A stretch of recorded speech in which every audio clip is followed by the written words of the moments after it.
wife, left stranded by her husband, soon realizes he's gone missing. He was very reliable, so the fact that he wasn't answering his phone, she knew something was very wrong. She was positive that he just would not have walked out of her life totally. She noticed a really strong smell of bleach in the apartment. Things were broken, thrown all over the place. After a body turns up, detectives must look for clues close to home. Potentially about he's a lazy, inconsiderate brat.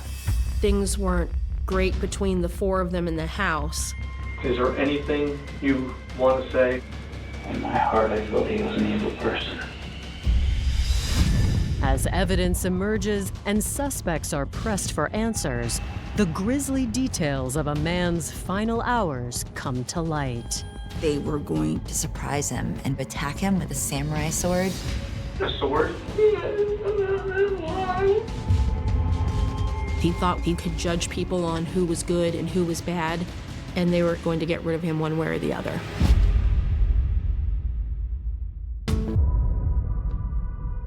The small town of Stuart, Florida, isn't known as a dangerous place to live.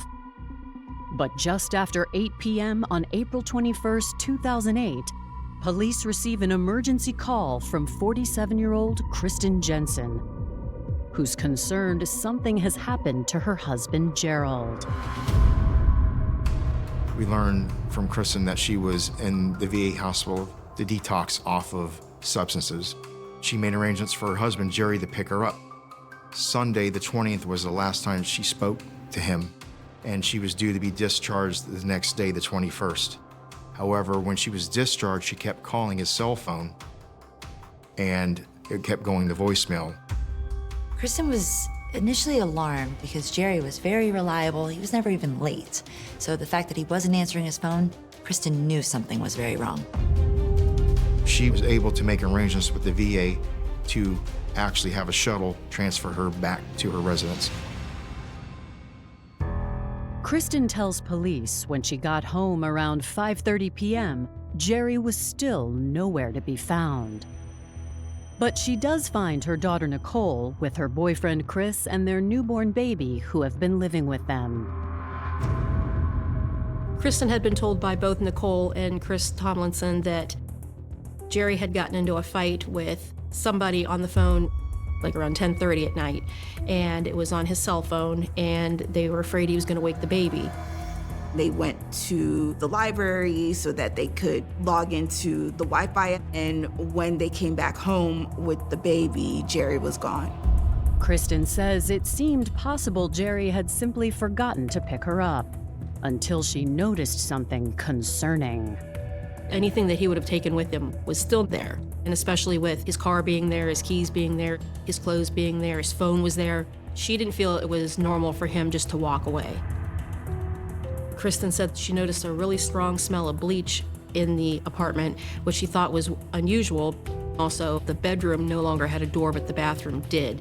And so she called the police and reported him missing and said, he wouldn't do this, he wouldn't go away, and, where is he? At this point, she is more convinced than ever that something bad has happened to Jerry. Jerry Jensen was born on November 6, 1959. He spent his younger years in Albany, New York. He came from a large family with 7 siblings, and then he moved down to Florida. Jerry made his living as an electrician and as a very talented handyman. Friends and family described Jerry as extremely fun-loving. He loved music, particularly the Rolling Stones. He actually had the band's famous logo tattooed on his chest. Jerry married, but the relationship didn't last. He was settling into life as a divorcee when he suffered a major setback. Jerry had an accident and broke his neck. The recovery was very difficult, and he became more reliant on painkillers.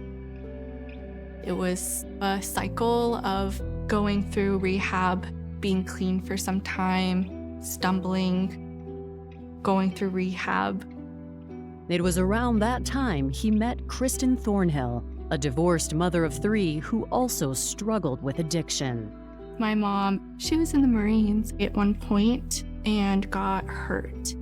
And I think that might have been where part of her addiction to pain pills set in. And then she was on disability all of my life. The two began dating and decided to get clean together. When I was very young, my mom and Jerry had a bit of a touch-and-go relationship and both struggled with addiction, but they seemed to figure it out along the way, I guess, and ended up getting married. Kind of one of those moments of, I'm gonna be okay with this because you seem okay. But despite Kristen's attempted recovery, the instability at home had left its mark, especially on her oldest daughter, Nicole. Growing up, things were very chaotic.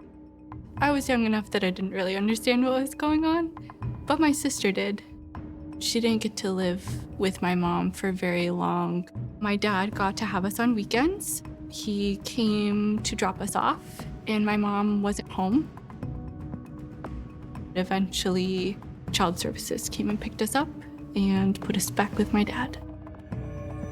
Nicole hadn't grown up with her mother.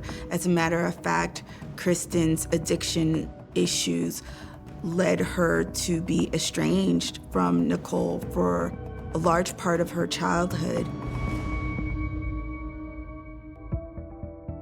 4 years after Kristen and Jerry's wedding, Nicole reached out to her mother to reconnect. When Nicole was turning 18, graduation was coming, my dad lost his job. And so because of that, we weren't able to get a house that we were supposed to move into. My dad told me I was gonna go live with my aunt and uncle. And so Nicole not really having anywhere to go, my mom let her go live with her and Jerry.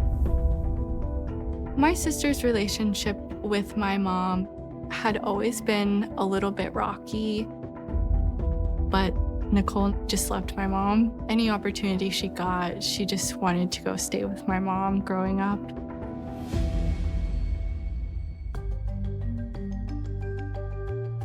Shortly after Nicole moved in, she met Chris Tomlinson on a social networking site devoted to artists. When my sister was a teenager, she was just very sad. So she turned to art. And she found a website called DeviantArt. And so she would post all of her artwork on there. Christopher Tomlinson was in his early 20s and into gothic, very dark kind of art.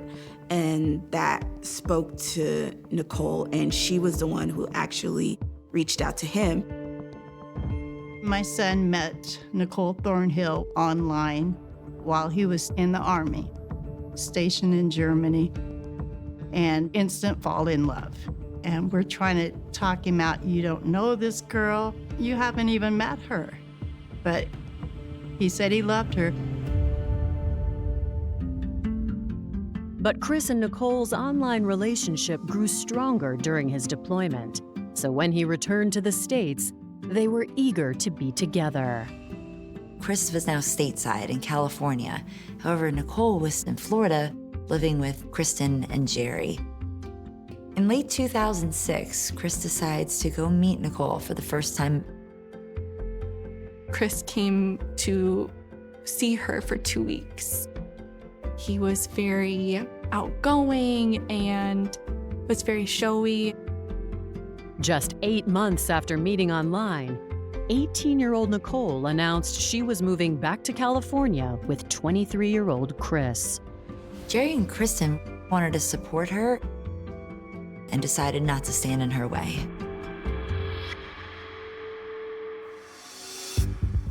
In California, the couple struggled to make ends meet, and their financial troubles only got worse.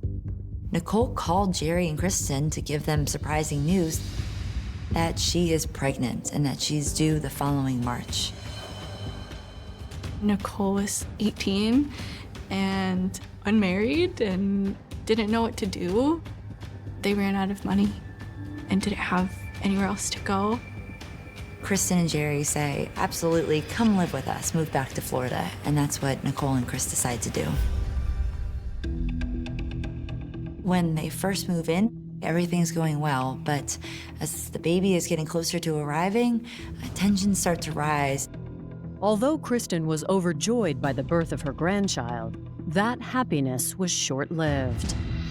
6 weeks later, a relapse landed Kristen back in a rehabilitation center for 4 days. Jerry would visit her every day while she was there, and they were planning on him picking her up.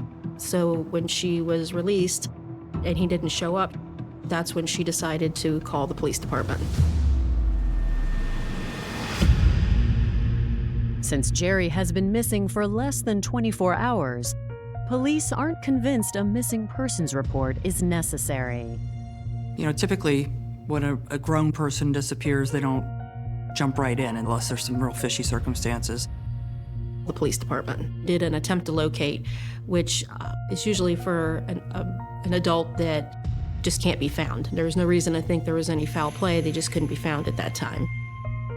Kristen was very adamant that something bad had to have happened to Gerald. She was positive that he just would not have walked out of her life totally. Jerry's keys were right there on the counter. His favorite pair of jeans that he always wore out were still there. His shoes, everything was there. Something was very wrong. Coming up, evidence suggests Kristen's suspicions may be correct. The apartment had been, in their words, ransacked. And a statewide search comes to a gruesome end. They found what they believe to be traces of blood. Police in Stuart, Florida have been on the lookout for 48-year-old Jerry Jensen since his wife Kristen reported him missing more than 48 hours ago. According to his stepdaughter and her boyfriend, Jerry disappeared shortly after having a heated exchange over the phone on the night of April 20th. Police canvassed the apartment complex, but this really didn't turn up much. Police investigating missing persons cases with people who have substance abuse problems, they will consider the fact that sometimes substance abuse situations manifest with people being gone for days at a time while they're going on a binge. In an attempt to determine whether Jerry started using again, officers asked Kristen who Jerry may have confided in. She suggests they speak with a man named Kevin, one of Jerry's closest friends. Kevin had actually spoken with Jerry just the day before he went missing. And there was nothing that seemed off. He had no plans to leave town. According to investigators, Kevin said the only problem in Jerry's life was his living situation. Kevin tells police that Kristen and Jerry had been under a lot of stress. And this stress was mostly caused by Nicole's boyfriend, Chris Tomlinson, who had just moved in with them. Jerry told Kevin that Chris was unemployed. He wasn't really making an effort to take care of Nicole or the baby as a father. Jerry and Kristen didn't have a lot of disposable income. They were both living on fixed incomes with disability. And so they weren't in a position to have 2, let alone 3 more mouths to feed. Kevin actually felt that all of this stress with Chris is what actually led to Kristen's relapse. Police wonder if the stress caused Jerry to relapse as well. When police follow up with Kristen on April 25th, she admits Jerry had started taking some pain medication again. He did have a prescription for them, but sometimes he would get them from a friend of his if he couldn't get his prescription filled or if he ran out. But she found his prescription drugs, and there were still some pills in the bottle. This was a clear sign that he wasn't leaving to go find more drugs. Another thing uncovered during her search of the home left Kristen certain of foul play. Kristen said the only things missing was the comforter off their bed and Jerry. But the bathroom door was broken. The apartment had been, in their words, ransacked. Things were broken, thrown all over the place. Kristen says when she asked Nicole and Chris what happened, they said they found the apartment that way when they came home from the library. They thought that this is something that Jerry had done in a fit of rage based on whatever phone call he was on. She said that her and Christopher went ahead and tried to clean up the house as best as they could because she knew her mother was coming home the next day and didn't want her mom to be upset with the mess. This new information leads Kristen to think that whomever Jerry may have been on the fight with on the phone could be the person that came over to the apartment and maybe assaulted him or even kidnapped him. She just had a gut feeling something bad had happened to him. Police release Kristen, requesting that she keep in touch with any additional information. Since Jerry is an adult who has been missing for less than a week, investigators can't take any serious steps until additional evidence surfaces. Unless police see some sort of foul play involved, police are usually very guarded and measured about how they investigate missing persons cases. Another thing to add in Jerry's case is Jerry's history of substance abuse. The wife was having a hard time with the way the police department was handling the case. She started calling supervisors, and the supervisors started contacting the Criminal Investigations Division to make sure that this case was going to be assigned. My sergeant decided that the investigative unit would look into it and was able to put together, it's called a locator poster, and we used to put them out for missing people. So it had his description on it, like height, weight, body piercings, tattoos, that type of stuff, and it goes out statewide. The case gets elevated where a full-blown missing persons report and a notification to all state agencies is released. Essentially everybody in the state of Florida is on a lookout. It wasn't more than an hour or two after that poster went out, I got a call from the Palm Beach County Sheriff's Office telling me they believed they found Gerald Jensen in a landfill. By April 25, 2008, less than a week has passed since Jerry Jensen was reported missing from his South Florida home. But police in West Palm Beach County think they might have found him after responding to a 911 call. 911, where's your emergency? Calling from the Solid Waste Authority, Palm Beach County, on John Road, and we believe we have found a body in our Class 1 landfill. They're not 100% sure who it is, but they don't want to contaminate anything. The man who found it drives a bulldozer, and he was looking around and he saw an arm. The body was not in great shape when they found him. The machinery there at the landfill that turns the garbage has big spikes on the tires, and it tends to tear things up. It was going to be impossible for investigators to identify it through facial features or dental records. Fortunately, the body still has some distinguishing marks. They were able to see some tattoos, and the tattoos that they saw matched the ones on my poster. So they sent the body found to the medical examiner's office and tried to do a fingerprint comparison. They were able to make a positive identification of Gerald Jensen through a fingerprint. The medical examiner is also able to determine the cause of death. We learned that Gerald Jensen's body had been stabbed multiple times and that his throat was slit.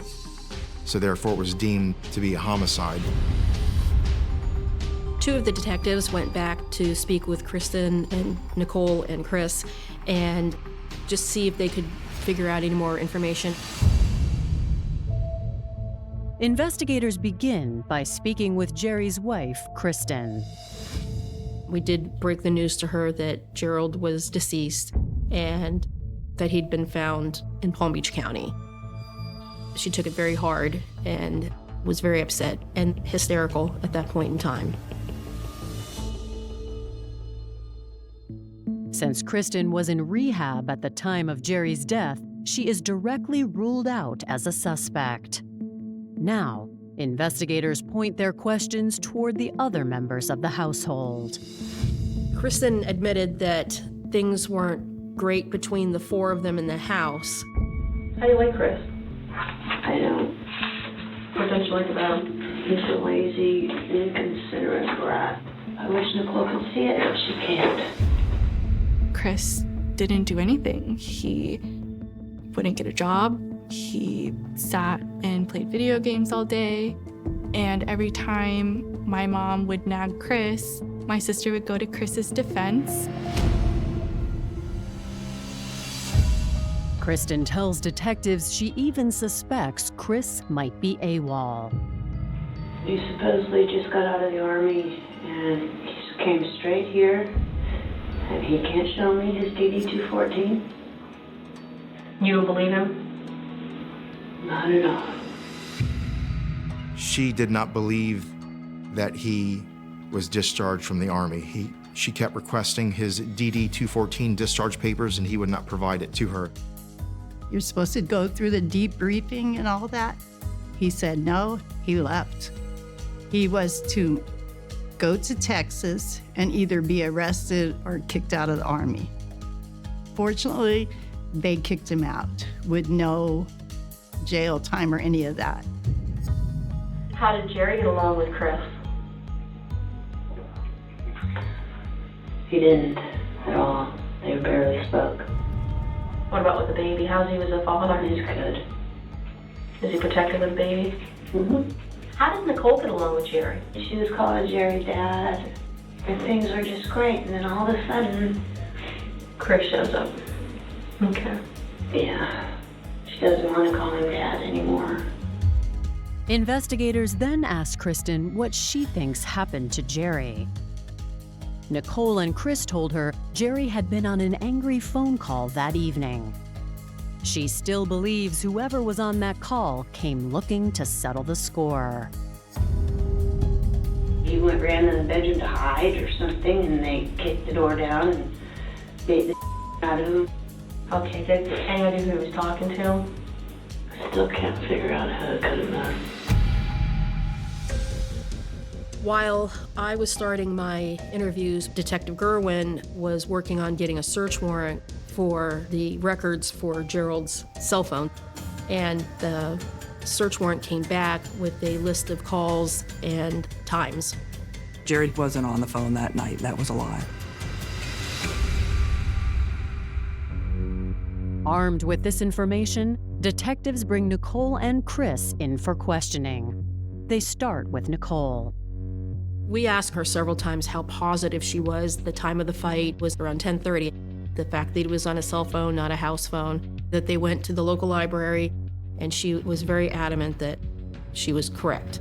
Once we informed her that that could not possibly have happened because that phone hadn't been used, I asked her if there was anything more that she wanted to tell me, and she blurted out the whole story.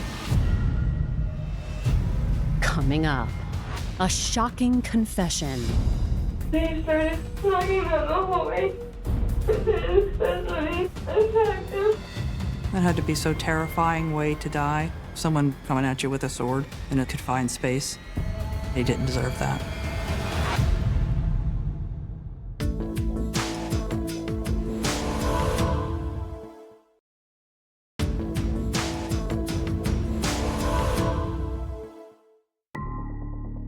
After Nicole Thornhill discovers that investigators know she and her boyfriend haven't told the truth, she agrees to come clean about what really happened. Both Nicole Thornhill and Chris Tomlinson weren't getting along with the parents. She pretty much confirmed the same thing that Kristen had told me, that things were tough between the four of them. And she was worried with it because they had a baby in the house, what was going to happen next. According to Nicole, one of their issues was their religious differences. I asked her what her religion was, and she told me that she was new to the Wiccan religion, but Christopher had been in it his whole life and he was considered a high priest. Wicca is a modern pagan movement often associated with witchcraft, something Jerry couldn't accept. Jerry didn't understand their Wiccan lifestyle. They really couldn't get through to him. But Chris and Nicole felt the Jensen's behavior left no room for judgment. They felt that with their drinking and both of them using prescription drugs, that it wasn't a healthy situation to raise their child in. Nicole says that ultimately the household became extremely toxic, and she and Chris started to consider drastic measures. Money may have played a factor in their decision, but she said that it just made things a little easier when they weren't there. When did you two start talking about wanting to get rid of him? Was it days, weeks? 2 months. Nicole says their first plan involved drugging him. I mentioned knocking him out with sleeping pills, making it look like a suicide because they both do so much drugs. We went to Walmart and he bought those weird generic sleeping pills. So you guys never saw an effect when you put the pills in their drinks? Nothing happened. When that didn't work, they resorted to a more brutal method. And Kristen's time away at rehab provided the perfect opportunity. The plan was that Chris and Nicole were going to surprise him, and Chris was going to attack him with a samurai sword that he kept in the house. Christopher decided they were going to stay up all night and attack Gerald when he woke up first thing in the morning. So Nicole said about 7 o'clock they could hear him moving around, and Christopher told her to take the baby and go outside for a walk. Nicole says when she returned, Chris told her Jerry was dead. Tomlinson said he came out of the room with the sword, confronted him, stabbed him in the front. The sword? Yes, it was long. From the wall to there? Okay. Did he tell you how many times he stabbed him? I think he said 3. I think he ended up running him into the bathroom door. I'm shot the broken door. I'm about to hear out of his body, and then I had to look away. Okay. Where's the knife that Chris used? Under the bed. That had to be so terrifying way to die, knowing that, someone coming at you with a sword in a confined space. He didn't deserve that. Nicole said that they then took a tarp and wrapped Gerald's body in it and then wrapped him in the comforter from her mother's bed and put him in the bathtub so they could clean up the mess in the bathroom and the hallway. They bagged everything up, then drove it over to the dumpster on site and threw everything in the dumpster. Detectives are immediately sent to the apartment to confirm Nicole's claims. The detectives found a set of swords that were underneath the bed. They found what they believed to be traces of blood on the sword. Investigators also find evidence in the kitchen of the couple's earlier attempt to drug Jerry. I opened up the cabinet and saw a bottle of tequila. I could see the bottom had white powder soot in the bottom with a little bit of blue color to it. These were the pills that were crushed up. I opened up the refrigerator and found a half gallon of partially consumed milk. I could see blue soot in the bottom, which was also indicative of the sleeping pills. So those were collected for evidence. While the crime scene unit was searching the house, they did find a Walmart receipt. What was interesting about the receipt, it showed that the sleeping pills were purchased on April the 22nd, the day after the murder, Detectives confront Nicole with the new evidence.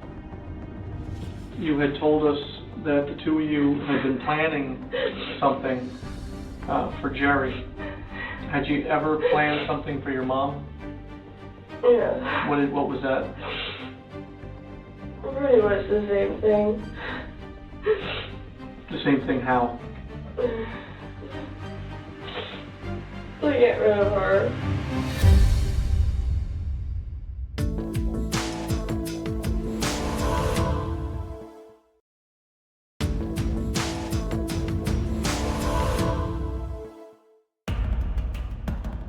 Nicole Thornhill has just confessed she and her boyfriend conspired to murder her stepfather. And they intended to kill her mother next. Okay, how were you going to get rid of her? I wanted to do the sleeping pills because she had just done it so many times before, trying to kill herself. She tried to do it in front of me. Hey, why'd you want to get rid of her? I can't stand her anymore. According to her and Chris' beliefs, anyone who used drugs was not a good person and couldn't be around them, and they also didn't want them around the baby. What's gonna happen to me? You're going to go to jail. Okay? You'll be in charge with first-degree murder. Will I ever be able to see Chris again? I doubt it. What about my baby?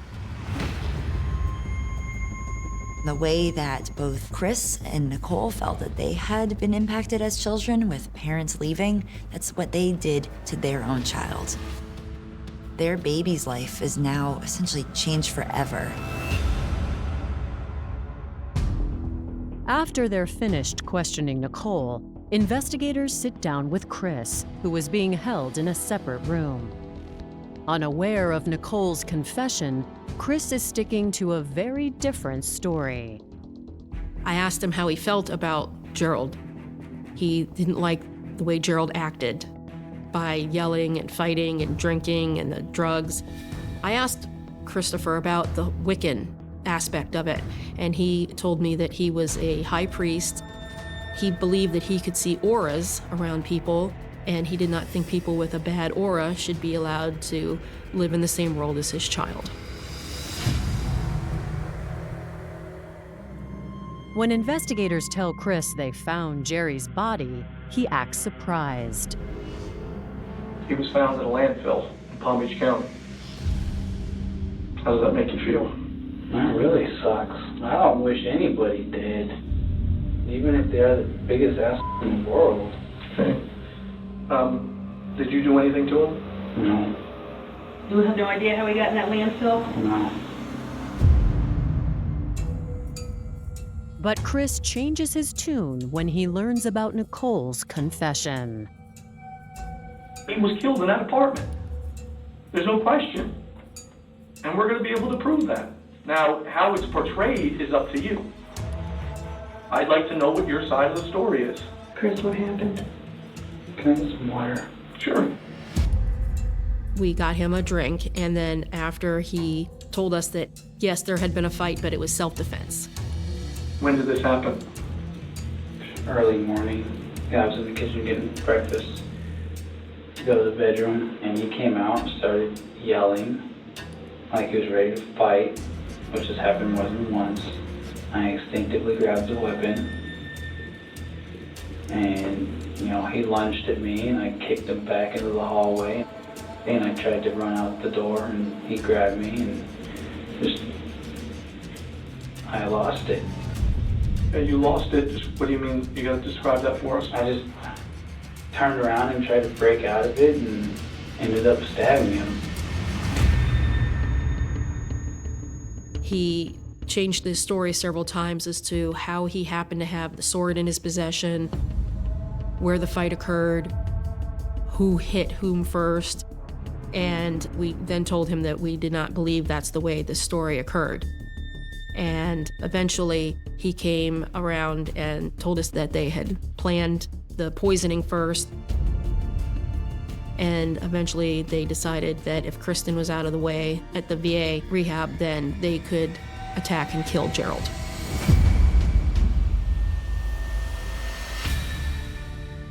Is there anything you want to say or you can think that we haven't asked you that you think needs to go on the record? In my heart, I felt he was an evil person. Christopher Tomlinson believed that he could judge people on who was good and who was bad. Once he had made that decision that Gerald was bad, he was going to get rid of him one way or the other. Chris and Nicole are both arrested for the murder of Jerry Jensen. I got on the computer and, Googling Nicole's name, Christopher's name, and this stuff came up, and I'm like, I am in such disbelief that my son did this. With 2 confessions and a list of evidence, prosecutors feel this will be an open and shut case. But 6 days after the arrests, Nicole makes it much more complicated. Nicole Thornhill was trying to reach out to the Stuart Police Department because she wanted to speak to a detective to tell the real story.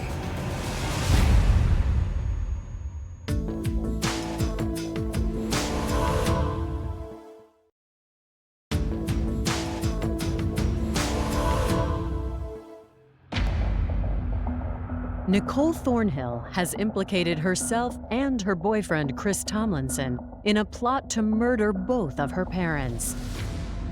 But now that she's been arrested, she changes her statement.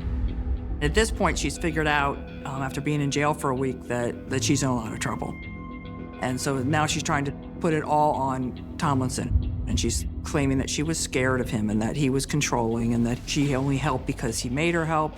And it just contradicted a lot of the things that she'd already said beforehand. The problem is she wasn't even there when the murder occurred. But planning and doing something that would aid or assist prior to the murder could be sufficient and lead you to be just as guilty as if you committed the murder yourself. A grand jury agrees. They indict both Nicole and Chris for first-degree murder. We added adulterating a food or drug, which is punishable by up to 30 years in prison. We added attempted murder of Kristen on to both of them. A judge rules Chris and Nicole are to be tried separately, but Nicole chooses not to face a jury. What Nicole Thornhill did was, in effect, enter a no-contest plea, whereby she did not admit to any of this information. She just acknowledged that evidence was sufficient to convict her. The deal does not require her to testify against Chris. We didn't call her as a witness. We didn't think that she would be credible because she'd given so many different statements.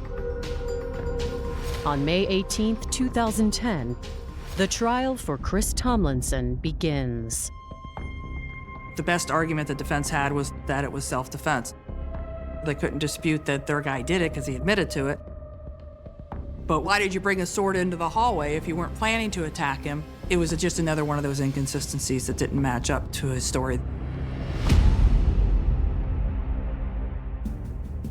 The jury takes only 3 hours to reach a verdict. On May 20th, 2010, the jury finds Christopher Tomlinson guilty of first-degree murder, 2 counts of attempted murder against both Jerry and Kristen. In Florida, convictions for first-degree murder come with an automatic life sentence. So the judge immediately sentenced Christopher to life in prison plus another 60 years.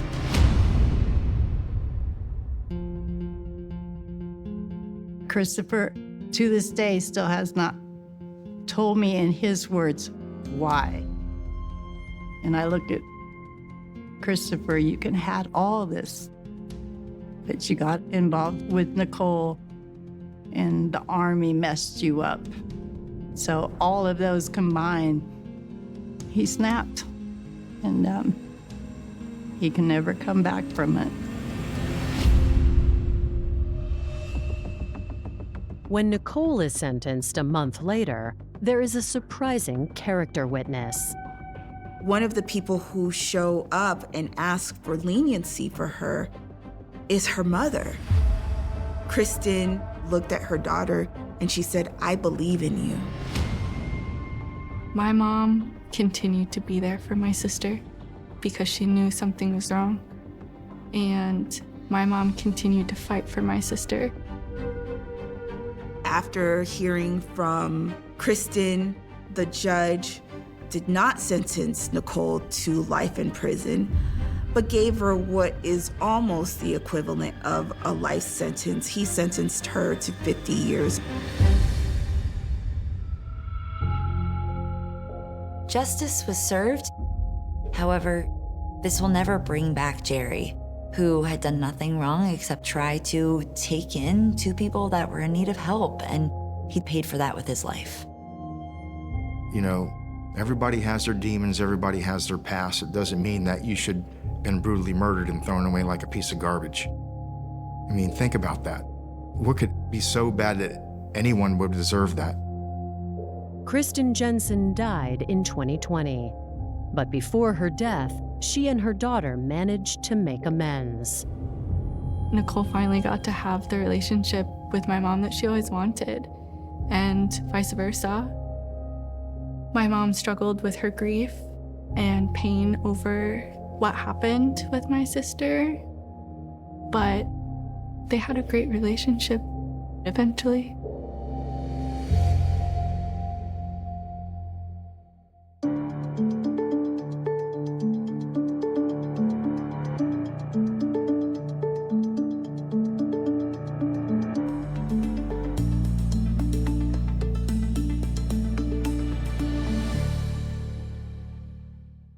The crisp, clean scent of bleach usually signifies purity, a household made fresh. Yet, on this particular evening, it hung heavy in the air, a chemical shroud that veiled something far more sinister than mere cleanliness. It was a scent that immediately seized Kristen Jensen, sending a chill far deeper than the cool air conditioning of her apartment. For Kristen, a woman freshly returned from a trying period of personal healing at the VA hospital, this acrid, uninvited aroma was not a welcome sign of order, but a discordant note in the symphony of her anxiously awaited reunion. Her husband, Gerald, affectionately known as Jerry, was a man of steadfast habits, a cornerstone of reliability. His very nature was predictability, a comforting rhythm in their lives. The profound silence that had greeted her upon her discharge, the endless, unsettling void when her calls to his cell phone went straight to voicemail, was entirely out of character. This was not Jerry. This absence was not a momentary lapse, but a glaring, terrifying disruption in the fabric of their everyday existence. He was never late, never unresponsive. This abrupt, total lack of contact was a blaring siren in Kristen's mind, an undeniable premonition that something catastrophically wrong had transpired.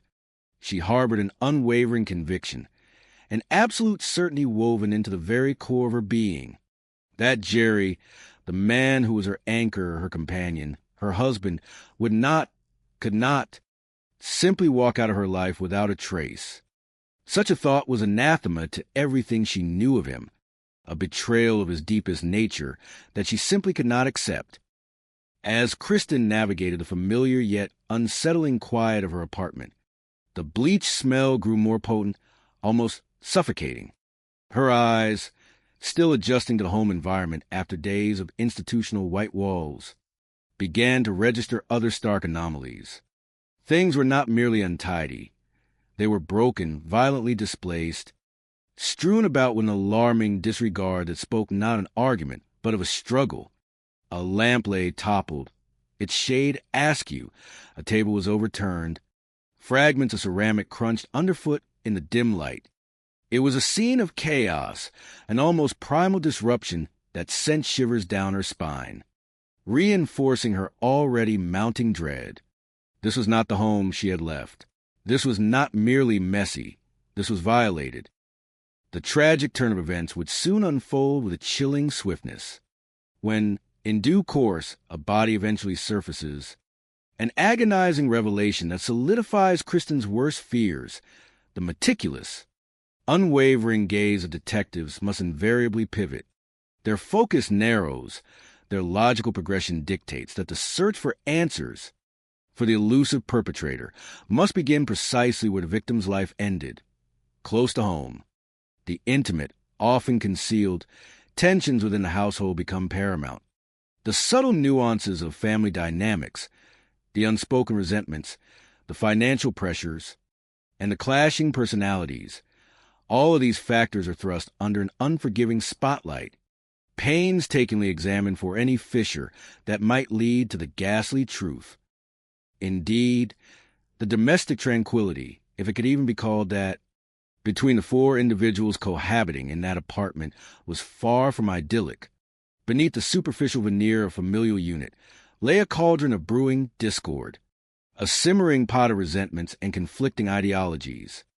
As the relentless tide of evidence began its slow, inexorable rise, and as suspects, cornered by the undeniable weight of irrefutable facts, were subjected to the relentless scrutiny of interrogators, the truly grisly, unspeakable details of a man's final, terror-filled hours would be dragged into the unforgiving light.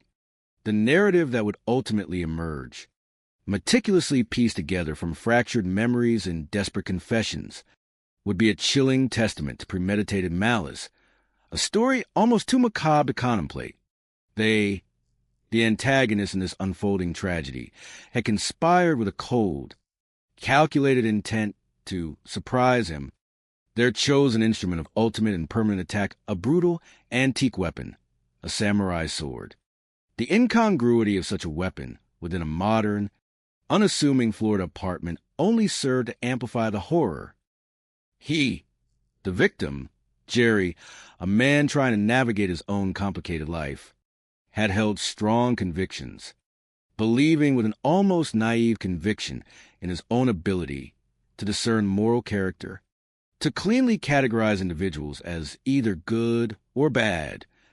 Tragically, in the twisted, self-righteous calculus of his eventual assailants, this perceived judgmentalism became an unforgivable offense, a capital sin that sealed his fate.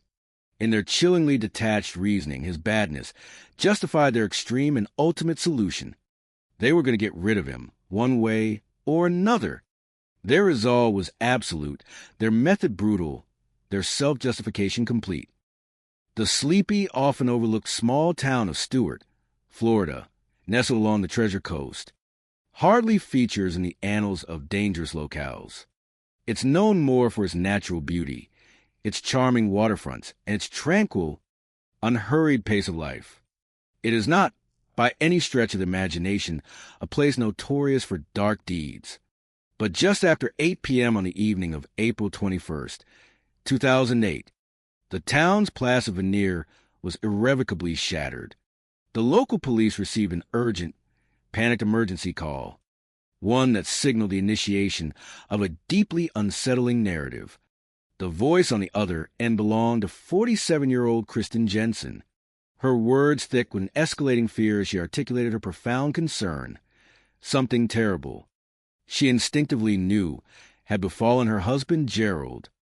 From Kristen's emotionally charged and fragmented account, investigators began to assemble the initial pieces of the puzzle. They learned that Kristen had been residing at the Veterans Affairs Hospital, undergoing a courageous but undoubtedly difficult detox regimen to overcome substance dependency. This period of intense vulnerability and commitment to sobriety was to culminate in her discharge. Meticulous arrangements had been made for Jerry, her devoted husband, to be the one to pick her up, to bring her home. Sunday, the 20th of April, marked the last time Kristen had had the reassuring sound of his voice on the phone. Her scheduled discharge date was the very next day, Monday, the 21st, a day of hopeful reunification. However, when that day arrived, that pivotal moment of freedom and eagerly anticipated reunion, the silence from Jerry was deafening. Kristen, discharged and ready to return home, found herself repeatedly dialing his cell phone, only to be met each time by the impersonal, disheartening mechanical cadence of his voicemail. This wasn't just a minor inconvenience. It was a deeply jarring experience. Kristen's alarm was immediate, sharp, and visceral, precisely because Jerry was the very embodiment of reliability. His punctuality was legendary. He was, to put it simply, never late. The complete, inexplicable cessation of communication, the fact that his phone rang unanswered, sending her calls to the impersonal void of voicemail, immediately triggered a powerful, instinctual certainty in Kristen's mind. Something was undeniably, profoundly wrong. This wasn't merely a delay. It was a rupture in the expected order of things. A chilling departure from Jerry's predictable nature that signaled imminent danger. With the disquiet growing and no sign of Jerry, Kristen, demonstrating remarkable resourcefulness and determination despite her own recent ordeal, was able to coordinate with the VA. They arranged for a shuttle service to transfer her directly back to her residence, a lifeline offering some degree of immediate relief from her isolation, though not from her gnawing apprehension. Kristen recounted to the police that when she finally arrived home, around 5:30 in the evening, the apartment was empty of Jerry's familiar presence. He was still, disturbingly, nowhere to be found. Instead, she discovered her daughter, Nicole, with her boyfriend, Chris Tomlinson, and their newborn baby, all of whom had recently been living with Jerry and Kristen. Their presence, while expected, added another layer of complexity to the unfolding mystery. Kristen then shared the narrative she had received from both Nicole and Chris Tomlinson, a story that would later come under intense scrutiny by investigators. According to her daughter and Chris, Jerry had allegedly become embroiled in a heated argument over the phone late on a Friday night, around 10:30. This altercation, Nicole and Chris claimed, had taken place on a cell phone. They had supposedly expressed concern about the argument disturbing the newborn baby's fragile sleep in an unusual and, in retrospect, highly suspicious turn of events. They reported that they had then decided to leave the apartment, their supposed destination, the local public library, where they could log into the Wi-Fi. Upon their return, they informed Kristen Jerry was simply gone. Kristen, at first, found this account plausible, if perplexing. It seemed, for a fleeting moment, within the realm of possibility that Jerry, in the aftermath of a stressful phone call, might have simply forgotten the arrangements to pick her up from the hospital, or perhaps decided to clear his head. However, this flicker of logical, if unsettling, possibility was swiftly extinguished when she began to register a series of profoundly concerning observations that decisively shifted her understanding of the situation. Her trained eye, familiar with the minutiae of her husband's daily habits, quickly noted that everything he typically carried with him, all the essential items a person takes when leaving their home, remained disturbingly in place. His wallet, perhaps, his cherished watch, his personal effects, all present and accounted for. More critically, his car sat undisturbed in its usual parking spot. His keys, the universal symbol of departure and return, lay idly on the counter, precisely where he habitually left them. His clothes, including his often-worn favorite denim jeans, remained in the closet. And, most tellingly, his cell phone, the very device on which he supposedly had his late-night argument, was also found inside the apartment. This wasn't the behavior of a man who had simply stepped out, forgotten an appointment, or even gone off to cool down after an argument. For Kristen, it definitively shattered any illusion of a simple departure. She intuitively sensed that it was far from normal for him to simply walk away, leaving everything behind. The image conjured was not of someone who left by choice, but of someone who had been forcibly prevented from leaving. As her disquiet deepened into genuine terror, Kristen noticed another, more pervasive anomaly. A really strong, almost oppressive smell of bleach permeated the apartment. She articulated her reaction to investigators with a telling clarity, stating she thought it was highly unusual for such a potent disinfectant odor to be so present. Her husband, she knew, was meticulous, but not prone to such drastic, all-encompassing cleaning. Furthermore, Another structural detail presented itself as a grotesque deviation from the norm. The bedroom door was inexplicably missing, wrenched from its hinges, creating an unsettling void where privacy and security once stood.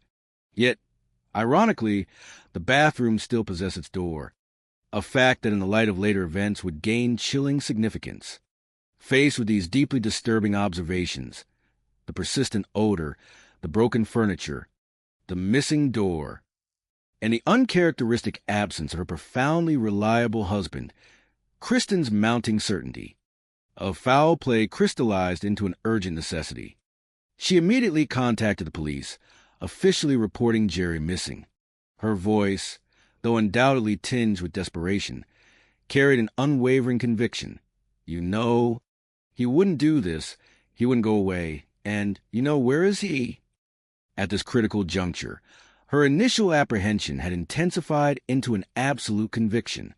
She was now more convinced than ever that something profoundly and terribly bad had happened to Gerald Jensen, the man at the heart of this escalating mystery, had been born on November 6, 1959. His early life unfolded amidst the bustling, historic landscape of Albany, New York, a testament to his northern roots. He hailed from a sizable, close-knit family, sharing his formative years with 7 siblings. A vibrant testament to familial warmth and shared experiences. Eventually, life's intricate currents drew him southward, relocating him to the sun-drenched shores of Florida, a stark contrast to his childhood beginnings. Professionally, Jerry forged a respectable and practical path, making his living primarily as a skilled electrician. Yet, his talents extended beyond the intricate world of wiring. He was equally renowned as a remarkably talented handyman, possessing that invaluable knack for fixing, building, and maintaining, a practical skill that rendered him both self-sufficient and highly sought after. Friends and family alike universally described Jerry as a man exuding a truly fun-loving spirit. He possessed an infectious zest for life, a charismatic energy that drew people to him. A connoisseur of melodies, he harbored a deep, abiding love for music, with a particular affinity for the timeless, rebellious anthems of the Rolling Stones.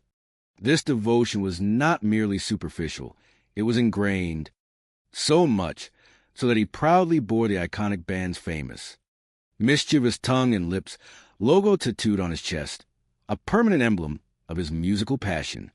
Jerry, like many, had journeyed through the complexities of marriage, but that particular relationship, for reasons unstated, ultimately did not endure. He was in the process of gracefully settling into life as a divorcee, finding a new equilibrium and rhythm, when fate delivered a cruel and unforeseen blow, a major physical setback that would irrevocably alter his trajectory. Jerry suffered a severe accident, the details of which were grim. He broke his neck. The subsequent recovery was not merely challenging. It was an arduous, drawn-out ordeal, physically and psychologically taxing. This period of intense pain and vulnerability rendered him increasingly reliant on prescription. Painkillers, a slippery slope that, for many, becomes a precipice. He found himself ensnared in a frustrating and cyclical battle with addiction. It became a pattern marked by periodic engagement in rehabilitation programs, followed by welcome, albeit often fleeting, periods of sobriety and recovery, only to be punctuated by moments of relapse, stumbling, and the inevitable return to the rigorous path of rehab once more. It was during one of these challenging cycles, amidst the shared vulnerability of seeking healing, that he crossed paths with Kristen Thornhill. Kristen, too, was a divorced mother of 3, carrying her own private burden, having bravely confronted her personal struggles with addiction. Their shared journeys, their mutual understanding of the complexities of addiction, would form an unlikely yet profound bond. Kristen's own history was equally nuanced and marked by trials. As her daughter would later recount, "My mom, she was in the Marines at one point and got hurt, and I think that might have been where part of her addiction to clean pills set in, and then she was on disability all of my life." This revelation painted a picture of a woman whose own struggles stem from a foundation of physical pain and military service, illustrating how seemingly disparate paths could converge on the challenging landscape of addiction. The two, recognizing a kindred spirit and a shared desire for a different life, began dating. More than that, they made a profound mutual decision. They would commit to getting clean together. It was a testament to hope, a shared pledge to reclaim their lives. From an early age, Kristen's younger child observed the unique dynamic that characterized their household. When I was very young, my mom and Jerry had a bit of a touch-and-go relationship, and both struggled with addiction, but they seemed to figure out along the way, I guess, and ended up getting married. This statement, laced with the bittersweet perspective of a child witnessing adult struggles, hinted at a relationship forged in adversity, where stability was painstakingly earned. The decision to marry, it seemed, was born of a fragile, yet powerful, sense of mutual reassurance. Kind of one of those moments of, I'm going to be okay with this because you seem okay. It was a union founded not on a naive lack of problems, but on a shared understanding, a quiet resilience in the face of their past. However, even with Kristen's earnest attempt at recovery and their shared commitment to a healthier future, the lingering shadows of instability cast long, indelible marks, particularly upon her oldest daughter, Nicole.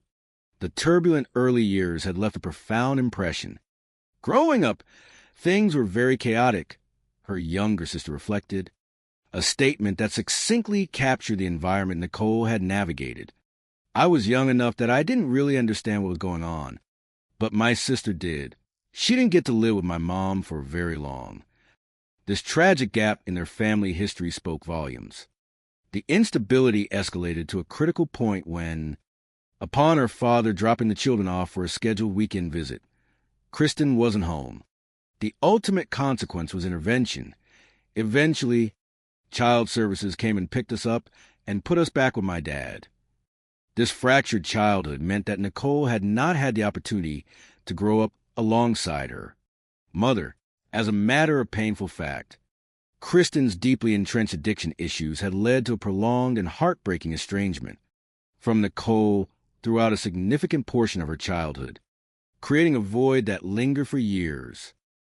Then, a flicker of hope. For years after Kristen and Jerry had exchanged vows, a bridge began to form. Nicole, approaching a significant milestone in her own life, 18 years of age and the cusp of graduation, reached out. Circumstances, often a powerful catalyst for reconciliation, played their part. Her father, facing an unexpected job loss, found himself in a precarious financial situation, unable to secure the new home they had planned to move into.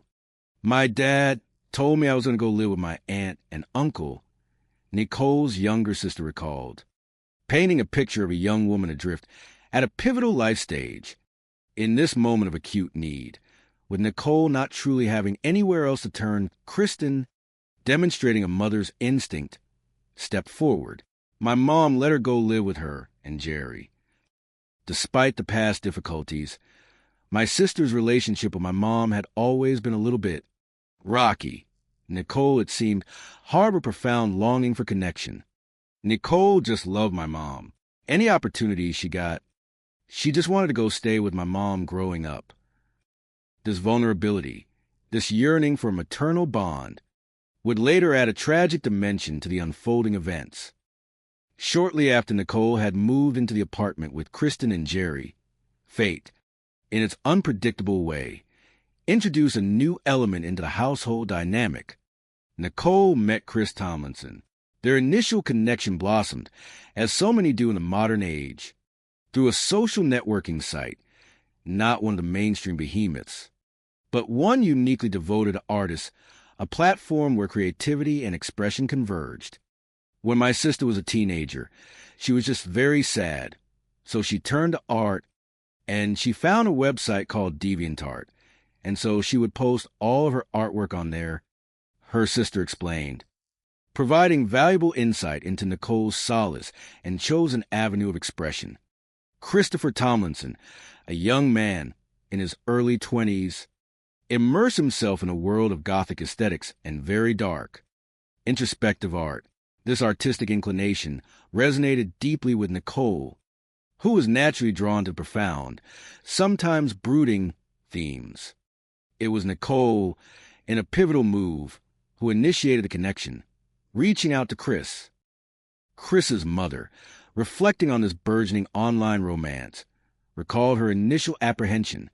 My son met Nicole Thornhill online while he was in the Army, stationed in Germany. An instant fall in love, and we're trying to talk him out. You don't know this girl. You haven't even met her. The maternal concern was understandable, a deep emotional attachment forming across continents, based solely on digital interaction, raised legitimate questions about the depth and reality of the connection. But he said he loved her. The declaration, fervent and unwavering from Chris, underscored the powerful grip this new relationship had on him. Despite the geographical distance and the advice from his family, Chris and Nicole's online relationship intensified and deepened throughout his deployment. By the time he returned stateside, their bond was robust, their mutual desire to bridge the physical gap almost palpable. They were eager to translate their digital connection into a tangible, shared reality. Chris was now stationed in California, a significant distance from Nicole, who remained in Florida, living with Kristen and Jerry. The yearning to meet, to physically experience the connection forged online, became overwhelming. In late 2006, Chris made a decisive move, traveling across the country to meet Nicole in person for the very first time. Their initial 2 weeks together were marked by Chris's distinctive personality. He was very outgoing and was very showy, an observation that hinted at a personality that commanded attention, perhaps even dominance. The whirlwind, intense 2-week encounter proved to be formative. Just 8 months after their first online meeting, the 18-year-old Nicole made a significant announcement. She was moving back to California to be with the 23-year-old Chris. Jerry and Kristen, despite any private reservations, chose to respond with understanding and support, unwilling to stand in the way of their daughter's burgeoning independence and what appeared to be true love. They wanted her to thrive. However, the California dream soon confronted the harsh realities of independent adult life. The young couple quickly found themselves struggling to make ends meet, their financial stability proving to be as elusive as a phantom. Their fiscal troubles, far from abating, only intensified, spiraling downwards into a precarious situation. In the midst of this deepening financial quagmire, Nicole delivered surprising and life-altering news to Jerry and Kristen. She was pregnant, with a baby due the following March. At 18 years old, unmarried, and facing overwhelming financial strain, Nicole found herself at profound crossroads, uncertain of her next steps, adrift in the vast ocean of adult responsibility. They had depleted their resources, utterly run out of money, and found themselves with nowhere else to go. It was at this critical juncture that Kristen and Jerry, exemplifying selfless parental compassion, extended an unequivocal invitation. Absolutely, they affirmed. Come live with us, move back to Florida. Faced with no other viable options, and propelled by the immediate need for security and support, Nicole and Chris made the momentous decision to accept the lifeline and return to the Jensens' Florida apartment. Initially, upon their move back into the crowded apartment, everything seemed to settle into a fragile harmony. The imminent arrival of a new family member often brings with a surge of hopeful anticipation and a shared sense of purpose. However, as the due date for the baby approached, that initial veneer of tranquility began to fray. Subtly, insidiously, tension started to rise, a silent, unspoken crescendo building within the confined space. While Kristen was undoubtedly overjoyed by the profound experience of becoming a grandmother, that initial, effervescent happiness proved to be tragically short-lived. 6 fleeting weeks after the birth of her grandchild, the emotional and physical toll of her life, combined with the increasing household stress, unfortunately led to a relapse, landing Kristen back in the stark, rehabilitative environment of a treatment center for 4 days. Jerry, ever the devoted partner, remained a steadfast presence, visiting her every day during her stay, a tangible demonstration of his unwavering support and commitment to their shared recovery. They meticulously planned for him to pick her up, envisioning their reunion as a step forward, a return to their carefully constructed life. So, when she was finally released and Jerry, inexplicably, didn't show up as arranged, the inexplicable void shattered her carefully maintained composure, transforming her relief into a mounting terror. It was at that critical juncture, gripped by a pervasive and escalating dread, that she made the decisive and ultimately fateful call to the police department. Given the standard operating procedures and investigative protocols for missing persons cases, particularly concerning adults, the initial response from law enforcement was, perhaps understandably, measured and cautious. Since Jerry had been reported missing for less than 24 hours, the police were not immediately convinced that a full-blown missing persons report, requiring an allocation of significant resources, was instantly necessary. This approach is often rooted in experience. Typically, when a grown person disappears, they don't jump right in unless there's some real fishy circumstances. The police department, therefore, initiated what is known as an attempt to locate, a preliminary action typically undertaken when an adult cannot be found, but where there is no immediate, overt indication of foul play. The initial assessment was pragmatic. There's no reason to think there was any foul play. They just couldn't be found at that time. Yet, this procedural calm stood in stark contrast to Kristen's inner turmoil and unwavering certainty. She remained profoundly adamant, articulating her deep conviction that something genuinely dire had to have befallen Gerald.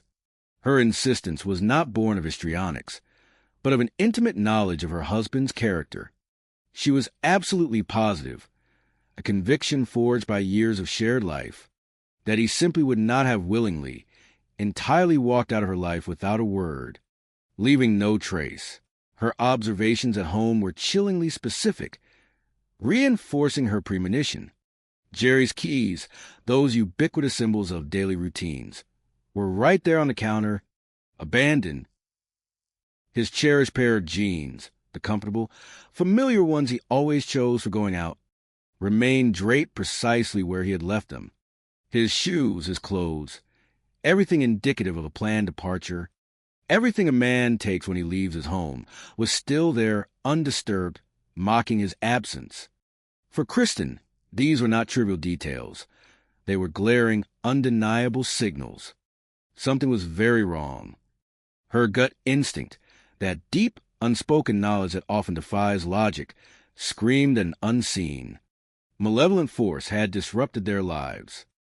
As the narrative pressed onward, a grim and undeniable truth began its slow, inexorable march towards revelation. The meticulous process of evidence gathering would soon suggest, with chilling precision, that Kristen's darkest suspicions were, in fact, devastatingly accurate. The initial cursory inspection of the apartment, an environment now reevaluated through the lens of heightened concern, revealed telltale signs. It had been, in the carefully chosen words of the first responders, ransacked. This description elevated the scene from merely untidy to one of significant disruption, hinting at a struggle or a deliberate attempt to conceal, and then the grim, ultimate conclusion to a rapidly expanding statewide search would deliver its devastating verdict, culminating in a gruesome end. The diligent forensic technicians, eventually found what they believed, with growing certainty, to be unmistakable traces of blood, scattered and hidden within the confines of the seemingly innocent home, further compounding the mystery with a sinister red stain. Police in Stuart, Florida, now elevated to a full-scale investigation, had been tirelessly on the lookout for 48-year-old Jerry Jensen for more than 48 hours since his wife, Kristen, initially reported him missing from their South Florida home. The initial narrative, painstakingly relayed by his stepdaughter Nicole and her boyfriend Chris, painted a picture of Jerry's disappearance shortly after an alleged heated exchange over the phone on the night of April 28th. While police had canvassed the apartment complex thoroughly, this initial sweep yielded very little tangible information, only deepening the unsettling ambiguity. When dealing with missing persons cases that involve individuals with a history of substance abuse, law enforcement often encounters a peculiar challenge. Seasoned investigators, unfortunately, must often factor in the harsh reality that sometimes substance abuse situations manifest with people being gone for days at a time while they're going on a binge. This pattern, while tragic, can sometimes delay the urgency of a foul play investigation. As an initial, understandable assumption might be that the individual has simply relapsed and is intentionally out of contact. In a conscientious effort to determine whether Jerry might have succumbed to such a relapse, officers made a pivotal inquiry, asking Kristen if there was anyone Jerry would have confided in during a moment of weakness or crisis. She suggested they speak with a man named Kevin, whom she identified as one of Jerry's closest and most trusted friends, a person privy to Jerry's vulnerabilities and struggles. Kevin, interviewed by investigators, provided a crucial piece of insight that, for a time, seemed to support the not foul play theory. He recounted having spoken with Jerry just a day before he vanished, and according to Kevin, there was nothing that seemed off. He recalled Jerry having no express plans to leave town, nor any hint of a relapse. However, as the conversation delved deeper, Kevin revealed a significant, underlying source of stress in Jerry's life, an element that starkly contradicted the calm demeanor he had observed. According to investigators, Kevin disclosed to the police that Kristen and Jerry had been under an immense amount of pressure, and that this stress was mostly caused by Nicole's boyfriend, Chris Tomlinson, who had just moved in with them. This external strain was not merely an inconvenience. It was a deep, pervasive source of domestic discord. Kevin further elaborated, explaining to the police that Jerry had confided in him about Chris's unemployment. Chris, Jerry noted with increasing frustration, wasn't making any discernible effort to secure gainful employment, nor was he, in Jerry's estimation, truly stepping up to take financial responsibility for Nicole or their newborn baby as a committed father should. This was not a minor point of contention. Jerry and Kristen were both living on fixed incomes, primarily supported by disability payments. Their financial situation was inherently constrained. They simply did not possess a significant amount of disposable income. They were in no tenable position, Kevin stressed, to financially support not just one, but 3 more mouths to feed. This unsustainable economic burden, Kevin astutely surmised, was not just stressing Jerry and Kristen, but was the very factor he believed had precipitated Kristen's recent relapse, proving the heavy toll that financial and domestic strains could exact on those in recovery. This new revelation opened a crucial investigative avenue. Police began to seriously wonder if the sheer, overwhelming stress caused by Chris's presence and demands had also, perhaps, led Jerry to relapse himself, echoing Kristen's recent struggle. When police followed up with Kristen on April 25th, pressing her for any additional details regarding Jerry's potential substance use, she candidly admitted that Jerry had indeed started taking some pain medication again. She clarified, however, that he did have a prescription for them. Nevertheless, she acknowledged a troubling pattern, confessing that sometimes he would get them from a friend of his if he couldn't get his prescription filled or if he ran out. This behavior, while problematic, didn't immediately point to an acute binge that would necessitate his disappearance. Crucially, as she was recounting this, Kristen recalled something else she had observed during her frantic, anxious search of their apartment. She had found prescription drugs, and disturbingly, there were still some pills in the bottle. This detail served as a profound, undeniable counterindicator to the theory of a drug-fueled disappearance. For Kristen, this was a clear, definitive sign that he wasn't leaving to go find more drugs. A person seeking more pills, especially if truly in the grip of a dependency, would logically take any remaining medication with them or have already consumed it. Jerry's pills, found untouched, spoke volumes. Another chilling discovery made during her desperate search of their home solidified Kristen's certainty that foul play was irrevocably involved. Amidst the chaos and the strange bleach scent, Kristen identified only two things missing from their bedroom: the comfortable comforter off their bed and Jerry himself. The inexplicable absence of the comforter, a seemingly innocuous household item, was deeply unsettling in its specific selectivity. More significantly, she confirmed that the bathroom door, as she had earlier reported, was definitively broken, and the apartment, she reiterated, had indeed been, in their words, ransacked. This word, ransacked, echoed an ominous implication of invasive violence. Things were broken, thrown all over the place, she vividly recalled, painting a picture of deliberate destruction, not mere untidiness. When Kristen had first confronted Nicole and Chris about this alarming disarray, they had offered an explanation. They claimed that they, too, had found the apartment in that chaotic state upon their return from the library. Their fabricated theory was that this was something that Jerry had done in a bit of rage based on whatever phone call he was on, attempting to portray Jerry as having a sudden violent outburst. Nicole then added that she and Christopher went ahead and tried to clean up the house as best as they could because she knew her mother was coming home the next day and didn't want her mom to be upset with a mess. This purported act of filial thoughtfulness now reeked of a more sinister motivation, a calculated cover-up. This new information, this unfolding narrative of an alleged enraged phone call and a subsequent ransacked apartment, further fueled Kristen's deepest fears.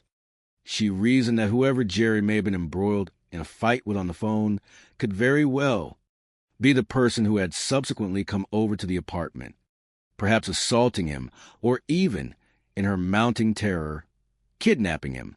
Her gut feeling, now undeniably intensified, screamed that something horrific, something fundamentally evil, had undoubtedly happened to him.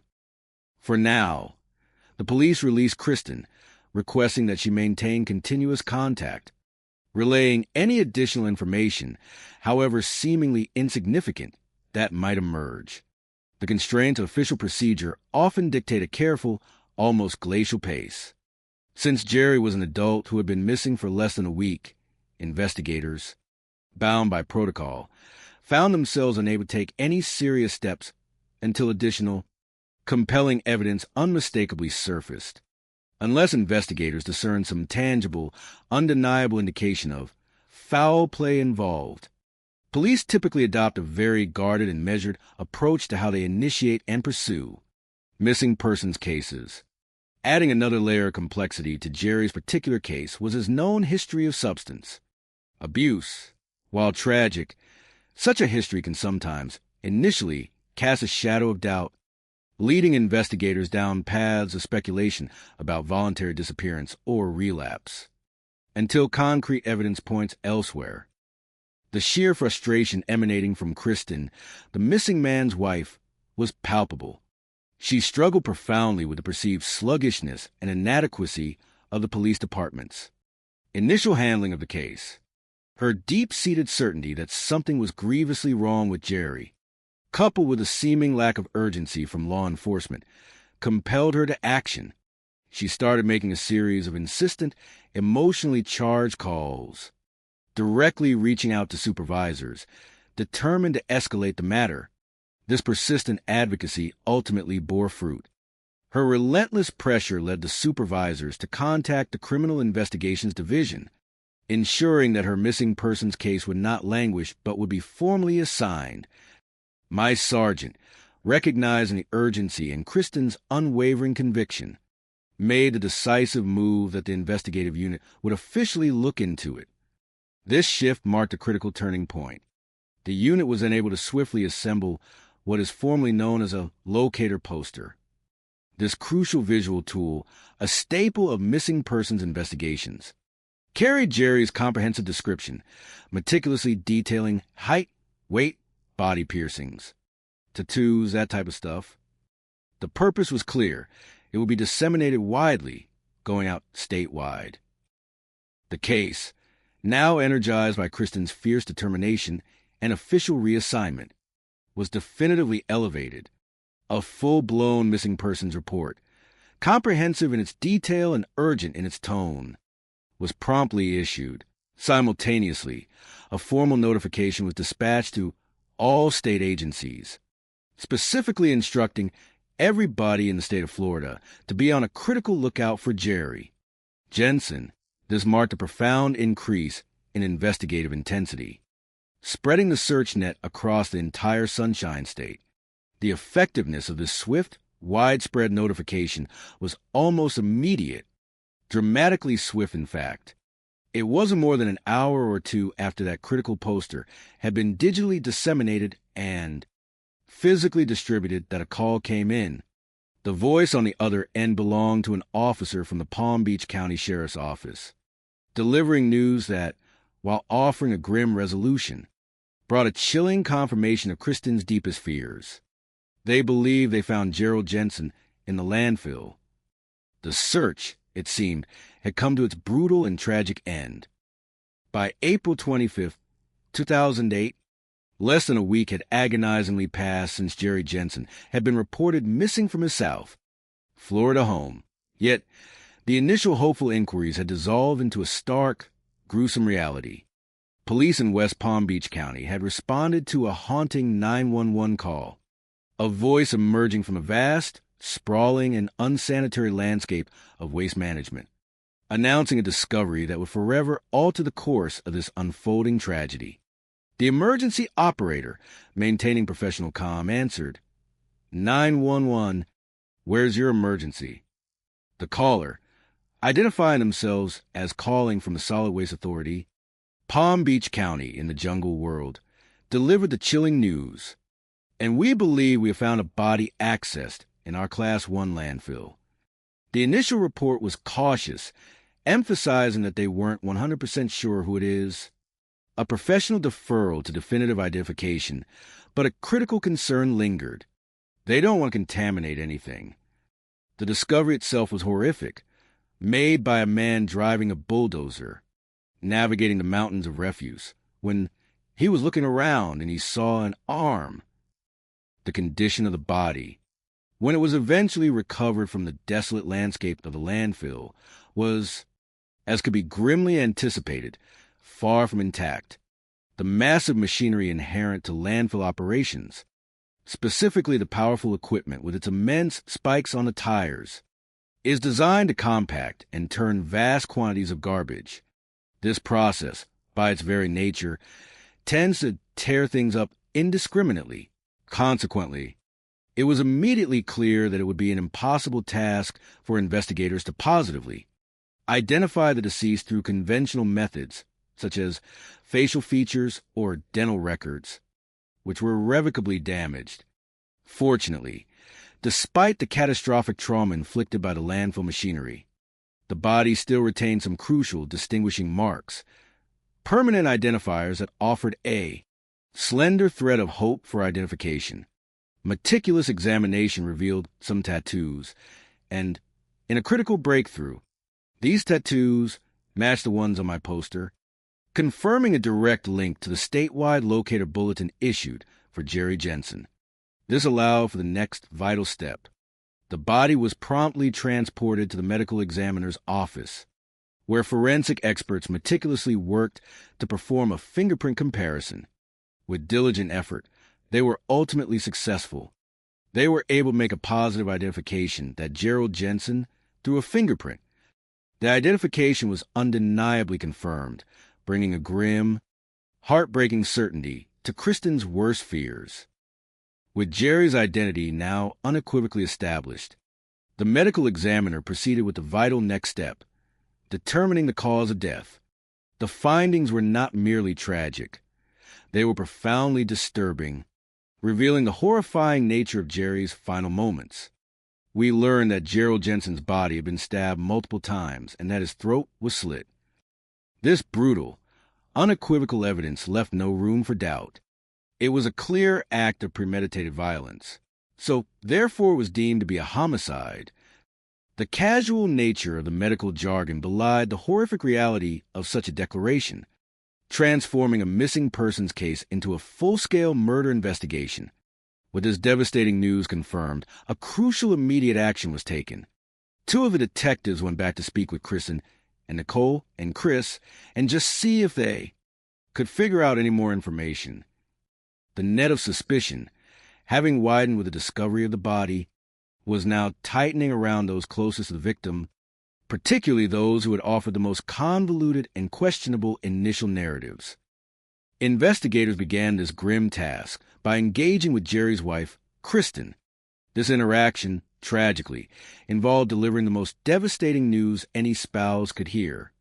We did break the news to her that Gerald was deceased and that he'd been found in Palm Beach County.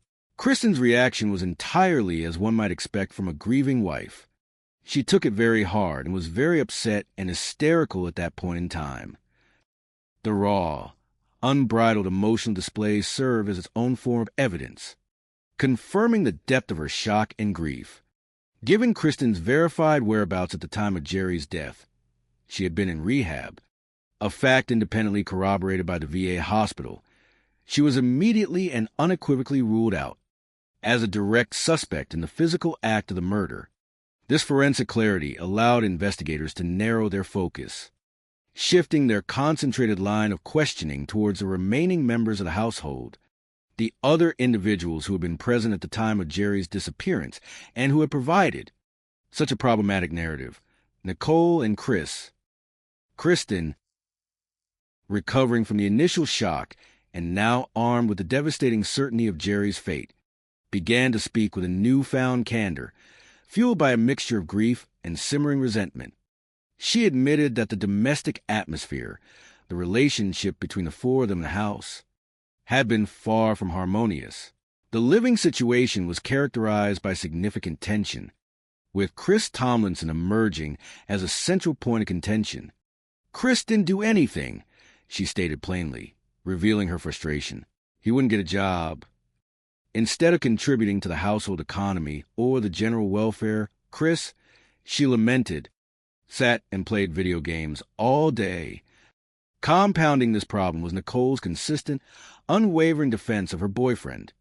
Every time my mom would nag Chris, my sister would go to Chris's defense, Kristen told detectives, highlighting the growing chasm of loyalty and understanding within the family unit. Kristen's suspicions regarding Chris extended beyond mere indolence and strained domestic harmony. She revealed a deeply concerning belief that Chris might be AWOL, absent without leave from his military service. This was not a baseless assumption, but rooted in Chris's evasiveness. She did not believe that he was discharged from the Army, Kristen confessed. Her attempts to verify his status had been consistently thwarted. She kept requesting his DD-214 discharge papers, and he would not provide it to her. She recounted a brief, disturbing conversation with Chris on the matter. When asked about the formal process of military departure, the required debriefing and all that, Chris had starkly responded. He said no, he left. His explanation for his unconventional exit from service was equally troubling. He was to go to Texas and either be arrested or kicked out of the Army. Fortunately, they kicked him out with no jail time or any of that. This detail, painting a picture of a man skirting military law, added another layer of instability and potential deceit to Chris's character, further fueling Kristen's suspicions. In light of the unfolding tragedy and the disturbing revelations about Chris, investigators gently turned the conversation back to the central mystery, what, in Kristen's newly informed estimation, had truly happened to Jerry. She reiterated the story Nicole and Chris had initially provided about Jerry being on an angry phone call that fateful evening. Still reeling, Kristen confessed that she clung to the belief that whoever was on that call came looking to settle the score, driven by rage to assault or kidnap Jerry. Her earlier theory, despite its increasingly obvious cracks, remained her default explanation in her grief-stricken state. However, unbeknownst to Kristen, a more objective and definitive line of inquiry was already yielding results. While she was being interviewed, Detective Gerwin was diligently at work, painstakingly securing a search warrant for Gerald's cell phone records, a crucial investigative step that promised to either confirm or unequivocally debunk the couple's fabricated alibi. The search warrant eventually came back with a list of calls and times, a chronological and irrefutable record of Jerry's digital activity. The verdict from these records was stark, cold, and devastatingly clear. Jerry wasn't on the phone that night. That was a lie. The primary alibi provided by Nicole and Chris, the very foundation of their story, had crumbled into dust under the scrutiny of irrefutable technology. Armed with this damning piece of information, this unassailable proof of deception, detectives moved with decisive purpose, bringing both Nicole and Chris in for formal questioning, albeit in separate rooms. The interrogation began with Nicole, the intention being to assess her commitment to the fabricated narrative before dropping the bombshell of irrefutable evidence. We asked her several times how positive she was about the precise details of her story. Detectives pressed her on the timing. The time of the fight was around 10:30.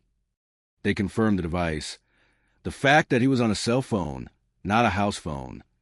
They meticulously confirmed her alibi, that they went to the local library. Nicole, in what would prove to be a tragic miscalculation of her own deception, was very adamant that she was correct, clinging stubbornly to her intricate falsehood. It was then that the carefully constructed edifice of her lies was systematically dismantled. Once we informed her that that could not possibly have happened because that phone hadn't been used, the air in the interrogation room changed, growing heavy with the weight of inescapable truth. The categorical, indisputable nature of the phone records left no room for equivocation, no avenue for further deception. Faced with the stark, unyielding reality of incontrovertible evidence, the detective, sensing the psychological breaking point, posed a critical question, offering a final, narrow window for genuine disclosure. I asked her if there was anything more that she wanted to tell me, and in that pivotal moment, under the immense pressure of exposed deceit, the dam broke. The torrent of suppressed truth, held back by fear and desperate cunning, erupted with shocking force, and she blurted out the whole story. The truth, grisly and unimaginable, was about to be laid bare. The subsequent confession unfolded, each detail a chilling confirmation of the investigator's darkest suspicions. Nicole Thornhill, having now discovered that investigators possessed irrefutable proof of her and her boyfriend's deliberate deception, finally relented. She agreed, with a heavy and despairing air, to divulge the unvarnished truth about what had truly transpired that fateful night. Her account initially echoed many of Kristen's own observations, confirming the profound domestic discord. Both Nicole Thornhill and Chris Tomlinson weren't getting along with the parents. She acknowledged a stark admission of the friction that had festered within the once hopeful household. She pretty much confirmed the same thing that Kristen had told me, that things were tough between the four of them. The burgeoning anxieties stemming from their shared living situation, particularly with the fragile presence of their newborn baby, weighed heavily on her. And she was worried with it because they had a baby in the house. What was going to happen next?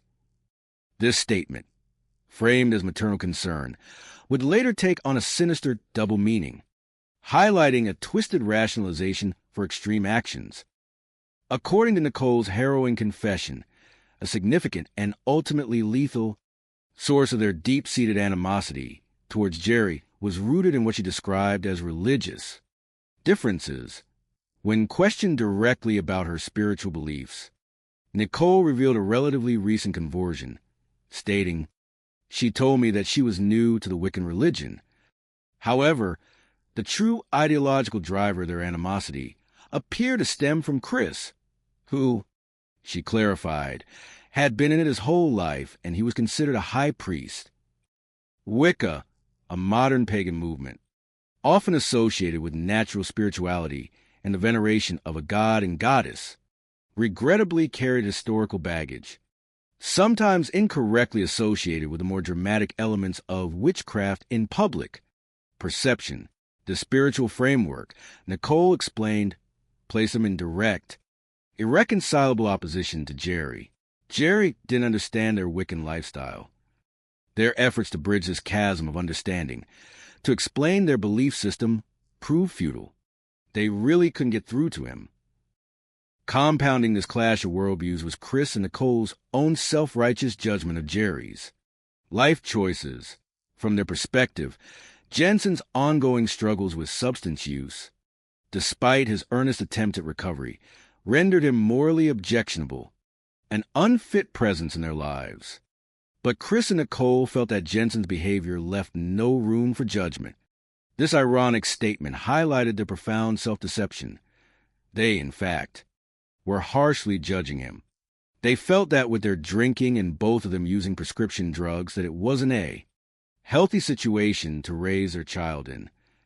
This rationalization, seemingly rooted in paternal and maternal concern, provided a dangerous moral pretext for their increasingly radical thought processes.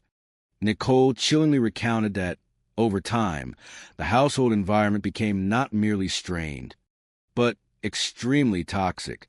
This perceived toxicity, magnified through their skewed ethical lens, drove her and Chris to begin contemplating increasingly drastic, horrific measures. Money, she admitted, may have played a factor in their decision, hinting at the obvious financial relief that Jerry's absence would bring to their dire circumstances, though she couched it in a euphemistic phrasing. She said that it would just make things a little easier when they weren't there. The victim was not just a burden, but a means to an end. Nicole's confession continued, unveiling a meticulously planned, multi-stage scheme. She disclosed that their initial plan, a testament to a disturbing coldness of calculation, involved the insidious act of drugging him. When this attempt, likely through a sedative-laced drink or food, failed to achieve its intended fatal outcome, they pivoted, their resolve unwavering, resorting to a far more brutal method. The very timing of Kristen's absence at rehab, a period of shared vulnerability and commitment to sobriety, inadvertently created the perfect opportunity for their heinous plot to be executed. The horrifying plan was that Chris and Nicole were going to surprise him, delivering a sudden, unexpected blow, and Chris was going to attack him with a samurai sword that he kept in the house. The existence of such a weapon within the domestic space, and its designated role as a murder instrument, underscored the sheer premeditation of their actions. The attack was not impulsive but strategically timed. Christopher decided they were going to stay up all night and attack Gerald when he woke up first. Thing in the morning. This chilling detail suggested a night spent in cold, calculated anticipation, rather than tormented hesitation. Nicole recounted the chilling morning of the murder. So Nicole said about 7 o'clock they could hear him moving around, a casual rustle that signified the start of Jerry's last day. Chris, the architect of the assault, then issued a chilling instruction to Nicole, and Christopher told her to take the baby and go outside for a walk.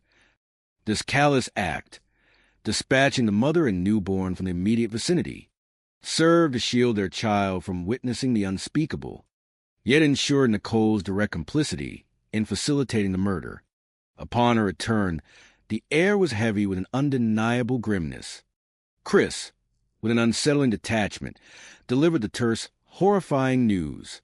Chris told her Jerry was dead. Further pressing Nicole for specific details, the detective elicited a truly harrowing account of the murder itself. Tomlinson, the primary aggressor, reportedly came out of the room with a sword, confronted him, stabbed him in the front. The image was one of a sudden, brutal assault, leaving Jerry with little chance to defend himself. The detective, ever focused on precise details crucial for corroborating the narrative, Sought clarification. There's a sword. There's a wall over there. Can you tell me how many times you stand there? Nicole, relaying Chris's account, provided a chillingly precise, yet horrifying estimate. I think he's a 3.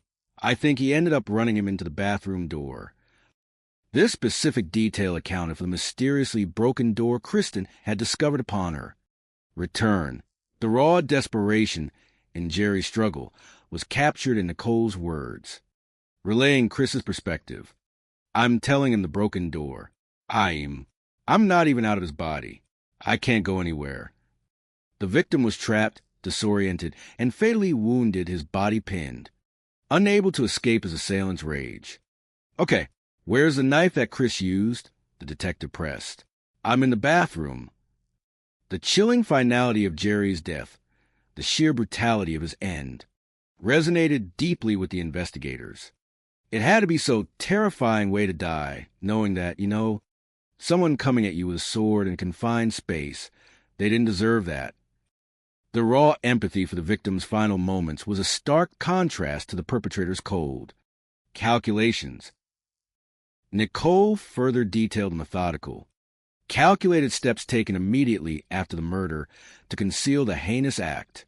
She confessed that Nicole said that they then took a tarp and wrapped Gerald's body in it and then wrapped him in the comforter from her mother's bed. The use of Kristen's comforter, an intimate household item, as a makeshift shroud for the brutalized body, added another layer of depravity to the act, transforming a symbol of comfort into one of cold, dispassionate concealment. The body, now horrifyingly encased, was then placed in the bathtub so they could clean up the mess in the bathroom and the hallway. This chilling detail illustrated their focus not on remorse or distress, but on the meticulous erasure of evidence. They bagged everything up, then drove it over to the dumpster on site, and threw everything in the dumpster. This logistical nightmare, transporting a body and the bloody evidence, and the cold decision to dispose of it in a communal dumpster, demonstrated a chilling detachment from the gravity of their crime, treating a human life with the same disregard as household waste. With Nicole's chillingly detailed confession, detectives immediately mobilized, dispatching units to the apartment with a newfound sense of purpose and precision to corroborate her claims. The search was no longer exploratory, but targeted. Their efforts swiftly bore fruit. Within the apartment, the detectives found a set of swords that were underneath the bed, providing a tangible link to Nicole's testimony and confirming the instrument of death. A meticulous forensic examination of one of these swords subsequently yielded undeniable confirmation. They found what they believed to be traces of blood on the sword. This vital piece of physical evidence corroborated the verbal confession, turning Nicole's words into irrefutable fact. Investigators also discovered crucial evidence within the kitchen, shedding light on the couple's earlier, equally sinister attempt to drug Jerry. One detective's trained, I located a bottle of tequila. I opened up the cabinet and saw a bottle of tequila. I could see the bottom had white powder soot in the bottom with a little bit of blue color to it. This visual cue immediately signaled foul play, confirming the presence of foreign substances. Subsequent analysis would reveal these were the pills that were crushed up. The detective's search then extended to the refrigerator, where another incriminating item was found. I opened up the refrigerator and found a half-gallon of partially consumed milk. Again, the same suspicious coloration was evident. I could see blue sip in the bottom, which was also indicative of the sleeping pills. Both the tequila and the milk, now vital pieces of forensic evidence, were meticulously collected, while the crime scene unit continued its methodical search of the apartment. A seemingly innocuous item, a Walmart receipt, was discovered. This ordinary document, under the scrutiny of investigation, yielded an extraordinary and incriminating detail. What was interesting about the receipt, investigators noted, was its date. It showed that the sleeping pills were purchased on April the 22nd, the day after the murder. This was a significant timeline discrepancy from Nicole's story of an earlier poisoning attempt. strongly suggesting that the initial plan involving drugs was perhaps an ongoing one or had evolved, or that the purchase was an effort to stage a scene after the fact. It demonstrated their calculated intent and ongoing efforts to control the narrative. With these chilling new revelations and irrefutable pieces of evidence in hand, detectives returned to Nicole. The atmosphere now charged with the gravity of her double confessions. The initial shock of confessing Jerry's murder had scarcely dissipated when a new, more profound layer of calculated malice was laid bare. You had told us that the two of you had been planning something for Jerry, the detective probed, setting the stage for the next devastating revelation. Had you ever planned something for your mom? The question hung heavy in the air, eliciting a response that confirmed the utterly indiscriminate nature of their lethal designs. Yeah, a single word, spoken with a horrifying casualness. What was that? The detective pressed. I really like the same thing. The implication was unmistakable. The same thing how? The detective clarified, the disbelief thinly veiled. We're getting out of heart. This chilling admission revealed the true depth of their malevolent planning. Kristen, the grieving mother who had offered them sanctuary, was next on their list. This revelation, the premeditated intent to murder Kristen, unveiled the shocking extent of the couple's distorted worldview and cold-blooded opportunism. Nicole elaborated on the method preferred for her mother, reflecting a perverse justification based on Kristen's own past struggles. I wanted to do the sleeping pill because she has just done it so many times before trying to kill herself, Nicole stated, her logic twisted into a grotesque parody of empathy, transforming her mother's vulnerabilities into an easy target. The detective, trying to grasp the rationale behind such a monstrous betrayal, inquired, "Hey, why'd you want to get rid of her?" Nicole's answer, delivered with detached, self-righteous conviction, was a summation of their twisted ideology.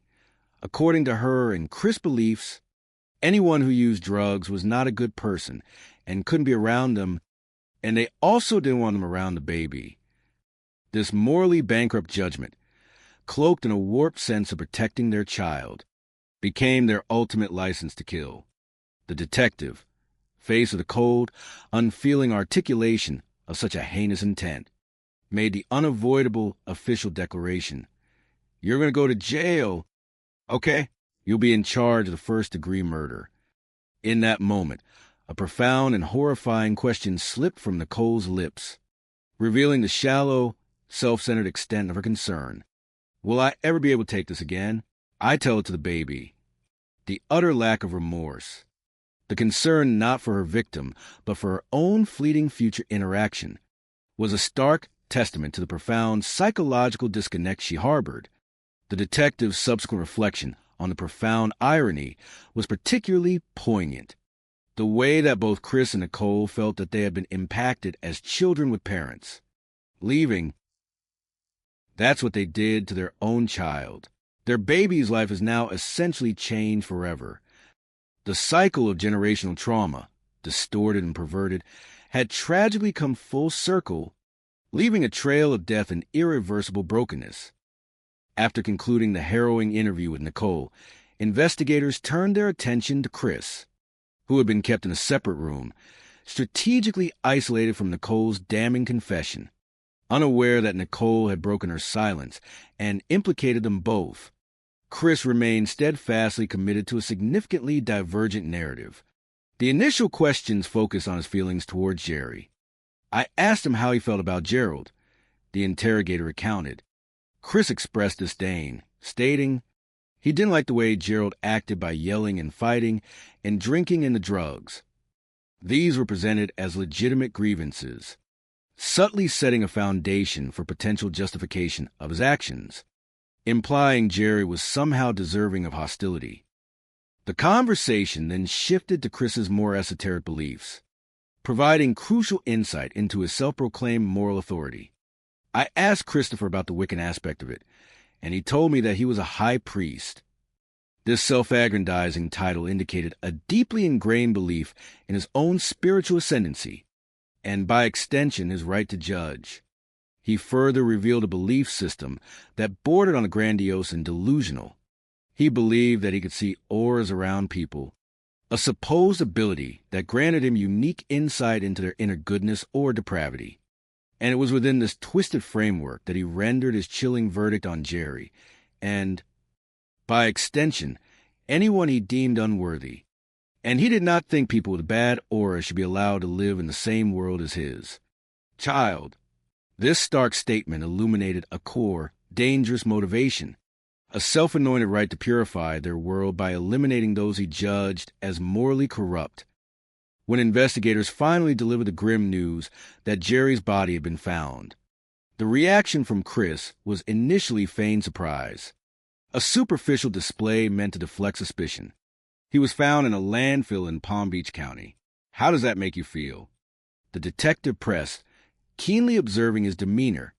Chris, maintaining a veneer of detached sadness, offered a glib, non-committal response. It really sucks.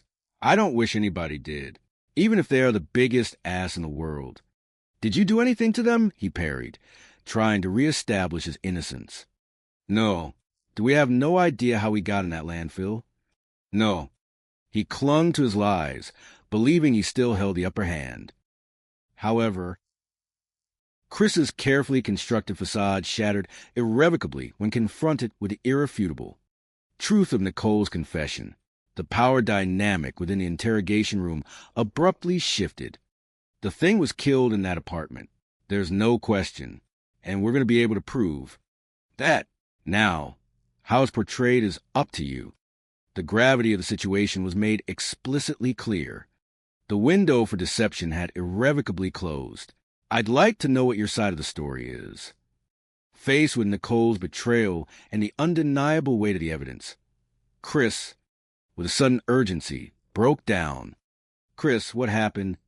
A simple, desperate request followed. Can I have some water?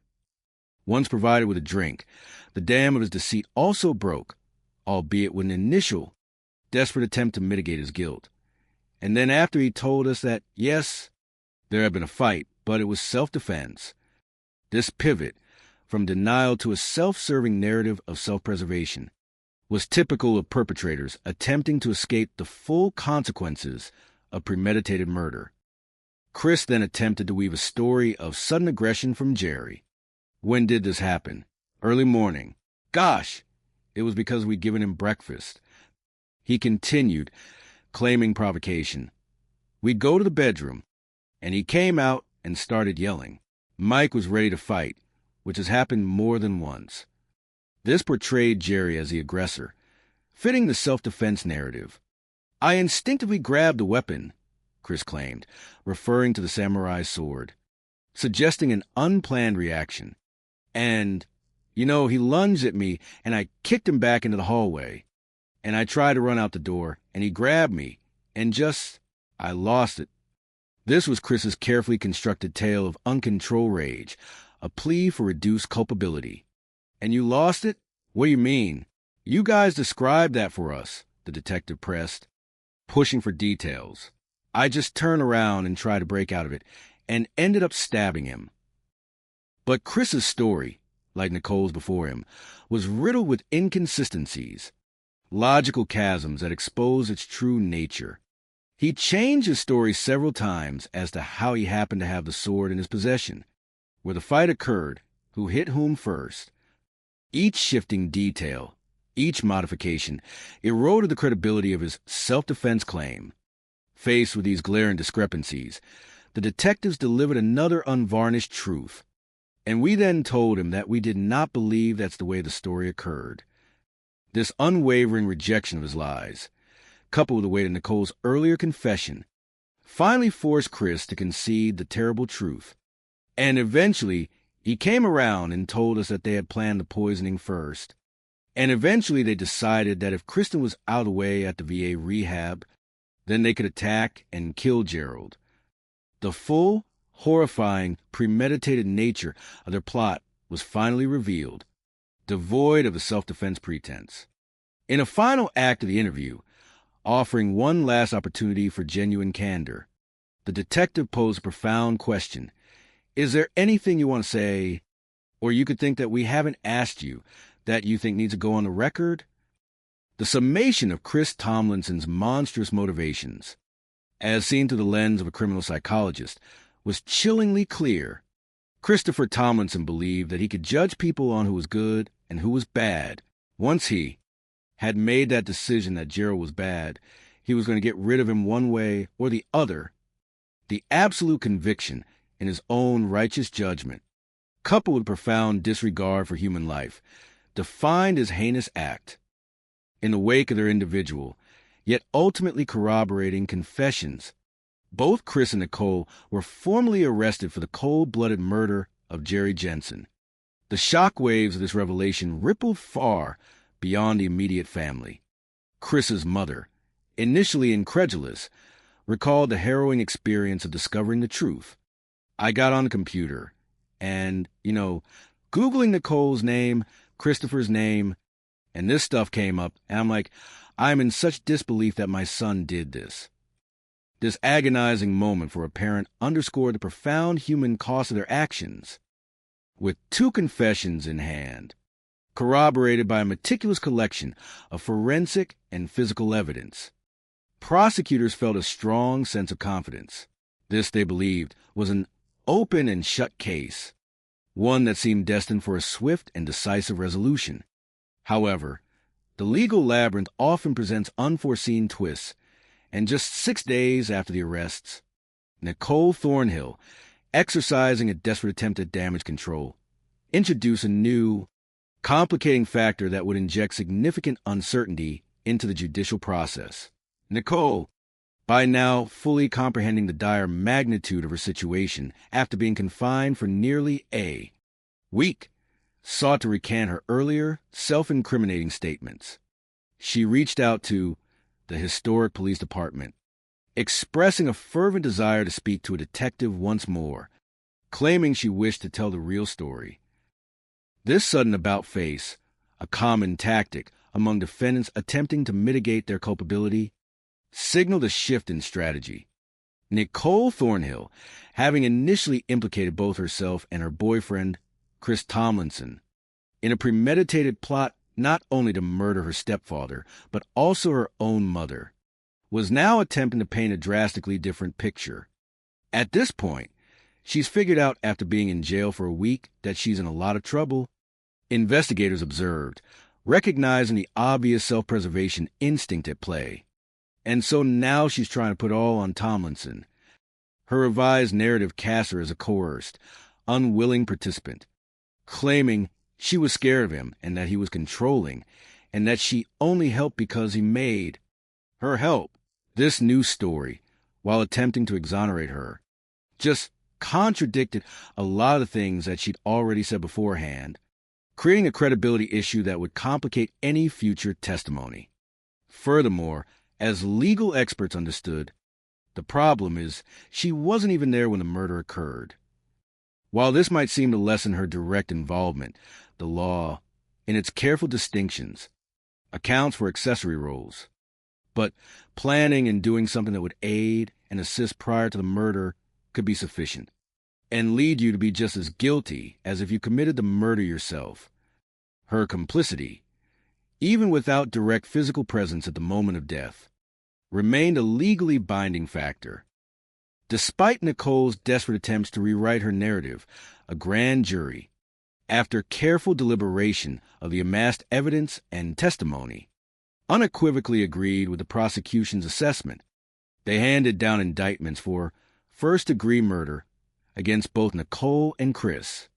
In addition to the primary murder charge, other grave charges were also laid. We had an adulterating of food or drug, which is punishable way up to 30 years in prison. This accounted for the attempted poisoning, underscoring the premeditation involved. Furthermore, 2 counts of attempted murder of Kristen were added against both of them, highlighting the horrific scope of their lethal plans. The legal proceedings then entered a new phase as a judge ruled that Chris and Nicole would be tried separately, a decision often made to prevent co-defendants from prejudicing each other's cases. especially when their accounts diverge so dramatically. However, Nicole, faced with the overwhelming weight of the evidence and severity of the charges, ultimately made a choice not to endure the harrowing process of a full jury trial. What Nicole Thornhill did was, in effect, enter a no-contest plea, whereby she did not admit to any of this information. This legal maneuver, while not a direct admission of guilt, served a strategic purpose. She just acknowledged that evidence was sufficient to convict her. The benefit of this plea, often a part of a deal with the prosecution, was that the deal does not require her to testify against Chris, a common incentive offered in such agreements. Consequently, during Chris Tomlinson's trial, the prosecution made a strategic decision not to call Nicole as a witness. Recognizing the inherent problems with her testimony, we didn't call her as a witness. We didn't think that she would be credible because she'd given so many different statements. Her shifting narratives had rendered her an unreliable source for the prosecution, whose case was already strong without her. On May 18th, 2010, the long-awaited trial for Christopher Tomlinson began. The prosecution laid out a meticulous, damning case, connecting the confessions, the forensic evidence, and the logical inconsistencies of the defense. The core argument for Chris's defense was a desperate one, almost a concession. The best argument the defense had was that it was self-defense. This meant they could not, and did not, dispute that their guy did it because he admitted to it. Their sole remaining path to mitigate the charges was to convince the jury that the act, though fatal, was reactionary, not premeditated. However, this defense crumbled under the weight of the evidence and common sense. But why did you bring a sword into the hallway if you weren't planning to attack him? This fundamental question, highlighting the weapon's inherent deadliness and its unusual presence, became a crucial inconsistency. It was just another one of those inconsistencies that didn't match up to his story.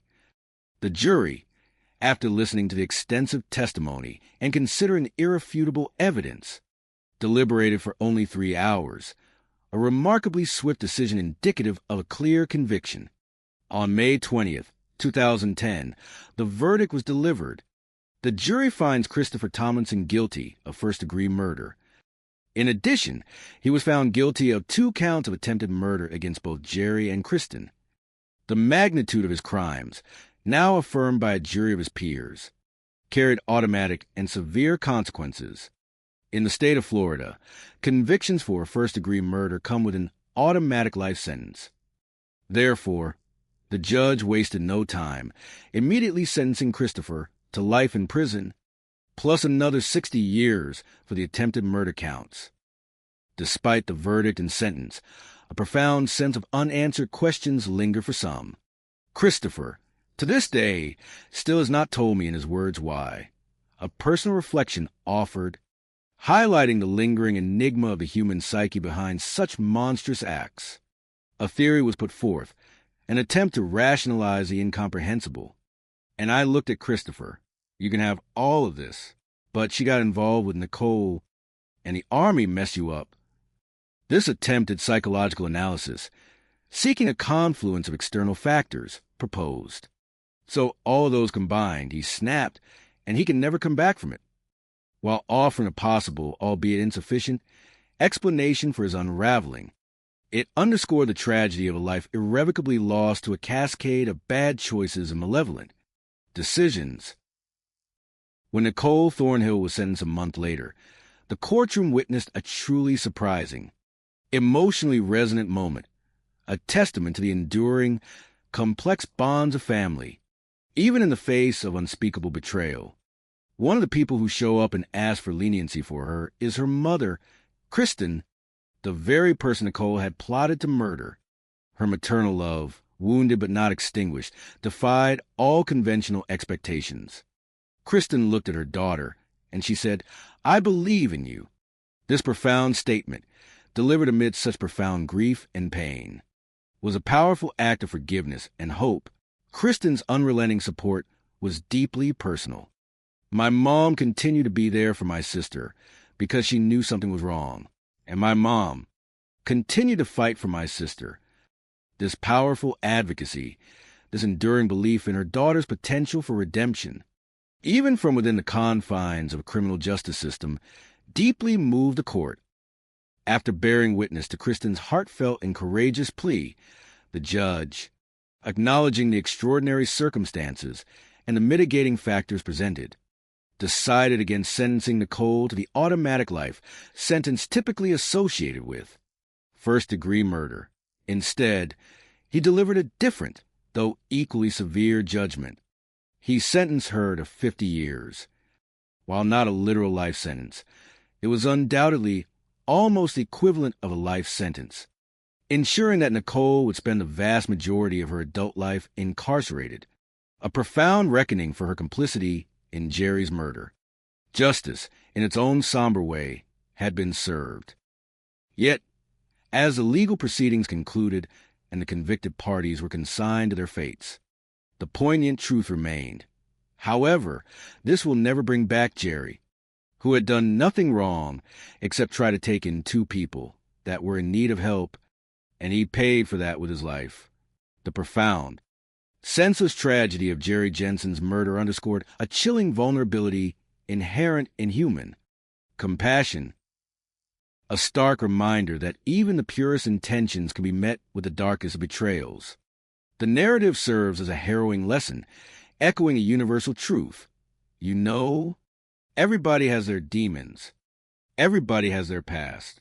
It doesn't mean that you should have been brutally murdered and thrown away like a piece of garbage. The dehumanizing act of disposing of a human body with such contempt reflected the depraved, psychological state of the perpetrators. The final, haunting question, laden with universal empathy, resonates long after courtroom doors close. I mean, think about that. What could be so bad that anyone would deserve that? The answer, in its terrifying simplicity, is nothing. No one deserves such a brutal, undignified end. In the years following the tragic events, despite the immense grief and pain she carried, Kristen Jensen found a path towards a deeply personal and meaningful reconciliation. Before her passing in 2020, she and her daughter, Nicole, against all odds, managed to mend the broken fragments of their relationship. Nicole finally got to have the relationship with my mom that she always wanted, and vice versa. This profound healing, emerging from the ashes of betrayal and murder, was a testament to Kristen's immense capacity for forgiveness and enduring love. My mom struggled with her grief and pain over what happened with my sister, but they had a great relationship eventually. It a powerful, bittersweet epilogue, demonstrating that even amidst unimaginable tragedy, the human spirit can sometimes find its way back to connection, to understanding, and even to a form of peace, ensuring that hope, in its quiet, persistent way, endures. The triumph of good over evil, in this instance, wasn't just in conviction of the guilty, but in the unwavering love that sought and ultimately found a fragile path towards healing amidst the wreckage. The crisp, clean scent of bleach usually signifies purity, a household made fresh. Yet, on this particular evening, it hung heavy in the air, a chemical shroud that veiled something far more sinister than mere cleanliness. It was a scent that immediately seized Kristen Jensen, sending a chill far deeper than the cool air conditioning of her apartment. For Kristen, a woman freshly returned from a trying period of personal healing at the Veterans Affairs Hospital, this acrid, uninvited aroma was not a welcome sign of order, but a discordant note in the symphony of her anxiously awaited reunion. Her husband, Gerald, affectionately known as Jerry, was a man of steadfast habits, a cornerstone of reliability. His very nature was predictability, a comforting rhythm in their lives. The profound silence that had greeted her upon her discharge, the endless, unsettling void when her calls to his cell phone went straight to voicemail, was entirely out of character. This was not Jerry. This absence was not a momentary lapse, but a glaring, terrifying disruption in the fabric of their everyday existence. He was never late, never unresponsive. This abrupt, total lack of contact was a blaring siren in Kristen's mind, an undeniable premonition that something catastrophically wrong had transpired. She harbored an unwavering conviction, an absolute certainty woven into the very core of her being. That Jerry, the man who was her anchor, her companion, her husband, could not simply walk out of her life without a trace. Such a thought was anathema to everything she knew of him, a betrayal of his deepest nature that she simply could not accept. As Kristen navigated the familiar yet unsettling quiet of her apartment, the bleach smell grew more potent, almost suffocating. Her eyes, still adjusting to the home environment after days of institutional white walls, began to register other stark anomalies. Things were not merely untidy. They were broken, violently displaced, strewn about with an alarming disregard that spoke not an argument, but of a struggle. A lamp lay toppled, its shade askew. A table was overturned. Fragments of ceramic crunched underfoot in the dim light. It was a scene of chaos, an almost primal disruption that sent shivers down her spine, reinforcing her already mounting dread. This was not the home she had left. This was not merely messy. This was violated. The tragic turn of events would soon unfold with a chilling swiftness. When, in due course, a body eventually surfaces, an agonizing revelation that solidifies Kristen's worst fears, the meticulous, unwavering gaze of detectives must invariably pivot. Their focus narrows. Their logical progression dictates that the search for answers for the elusive perpetrator must begin precisely where the victim's life ended, close to home. The intimate, often concealed, tensions within the household become paramount. The subtle nuances of family dynamics, the unspoken resentments, the financial pressures, and the clashing personalities, all of these factors are thrust under an unforgiving spotlight, painstakingly examined for any fissure that might lead to the ghastly truth. Indeed, the domestic tranquility, if it could even be called that, between the four individuals cohabiting in that apartment was far from idyllic. Beneath the superficial veneer of familial unit lay a cauldron of brewing discord, a simmering pot of resentments and conflicting ideologies.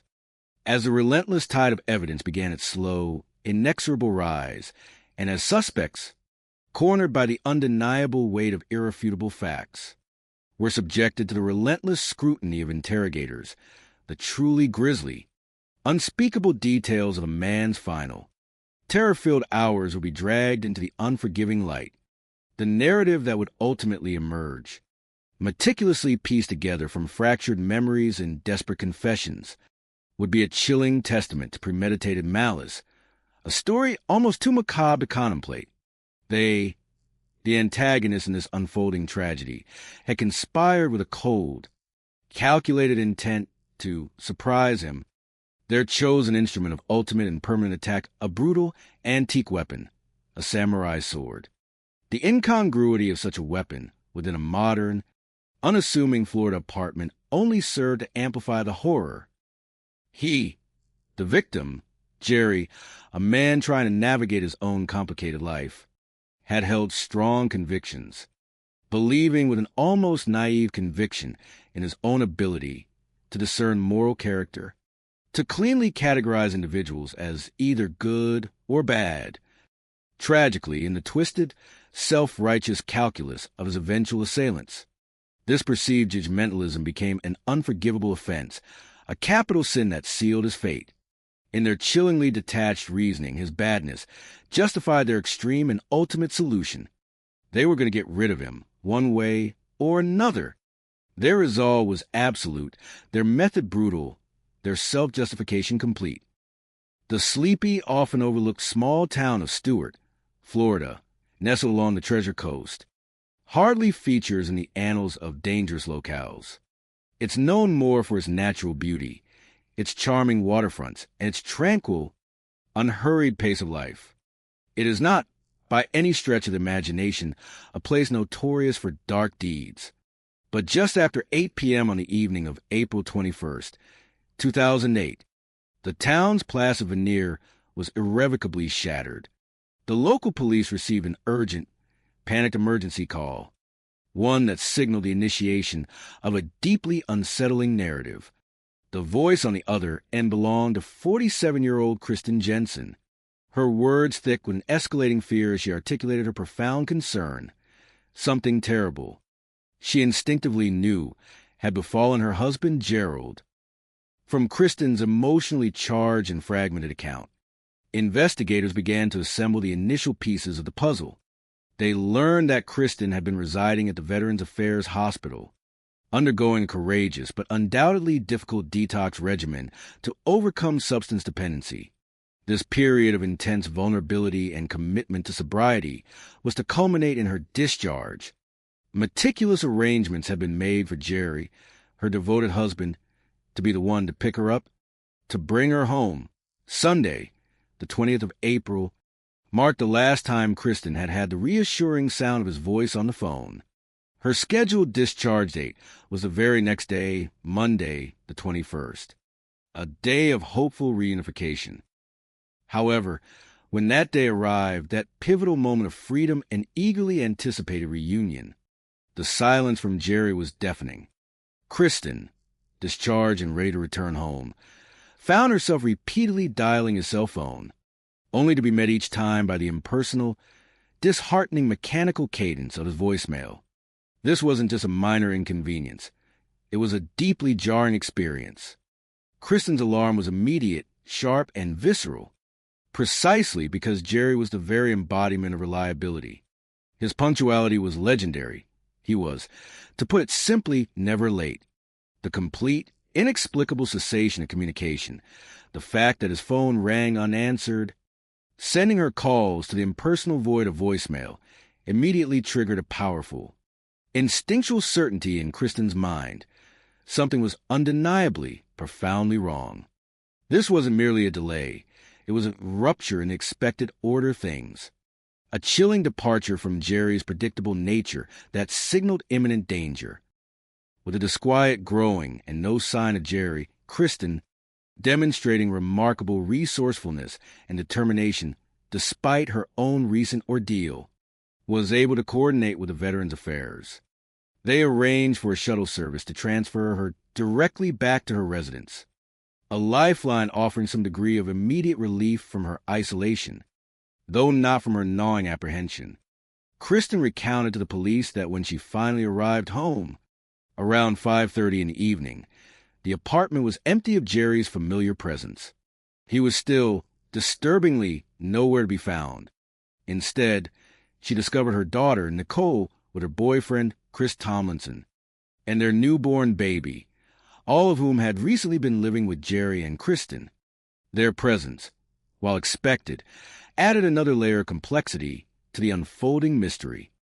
Kristen then shared the narrative she had received from both Nicole and Chris Tomlinson, a story that would later come under intense scrutiny by investigators. According to her daughter and Chris, Jerry had allegedly become embroiled in a heated argument over the phone late on a Friday night, around 10:30. This altercation, Nicole and Chris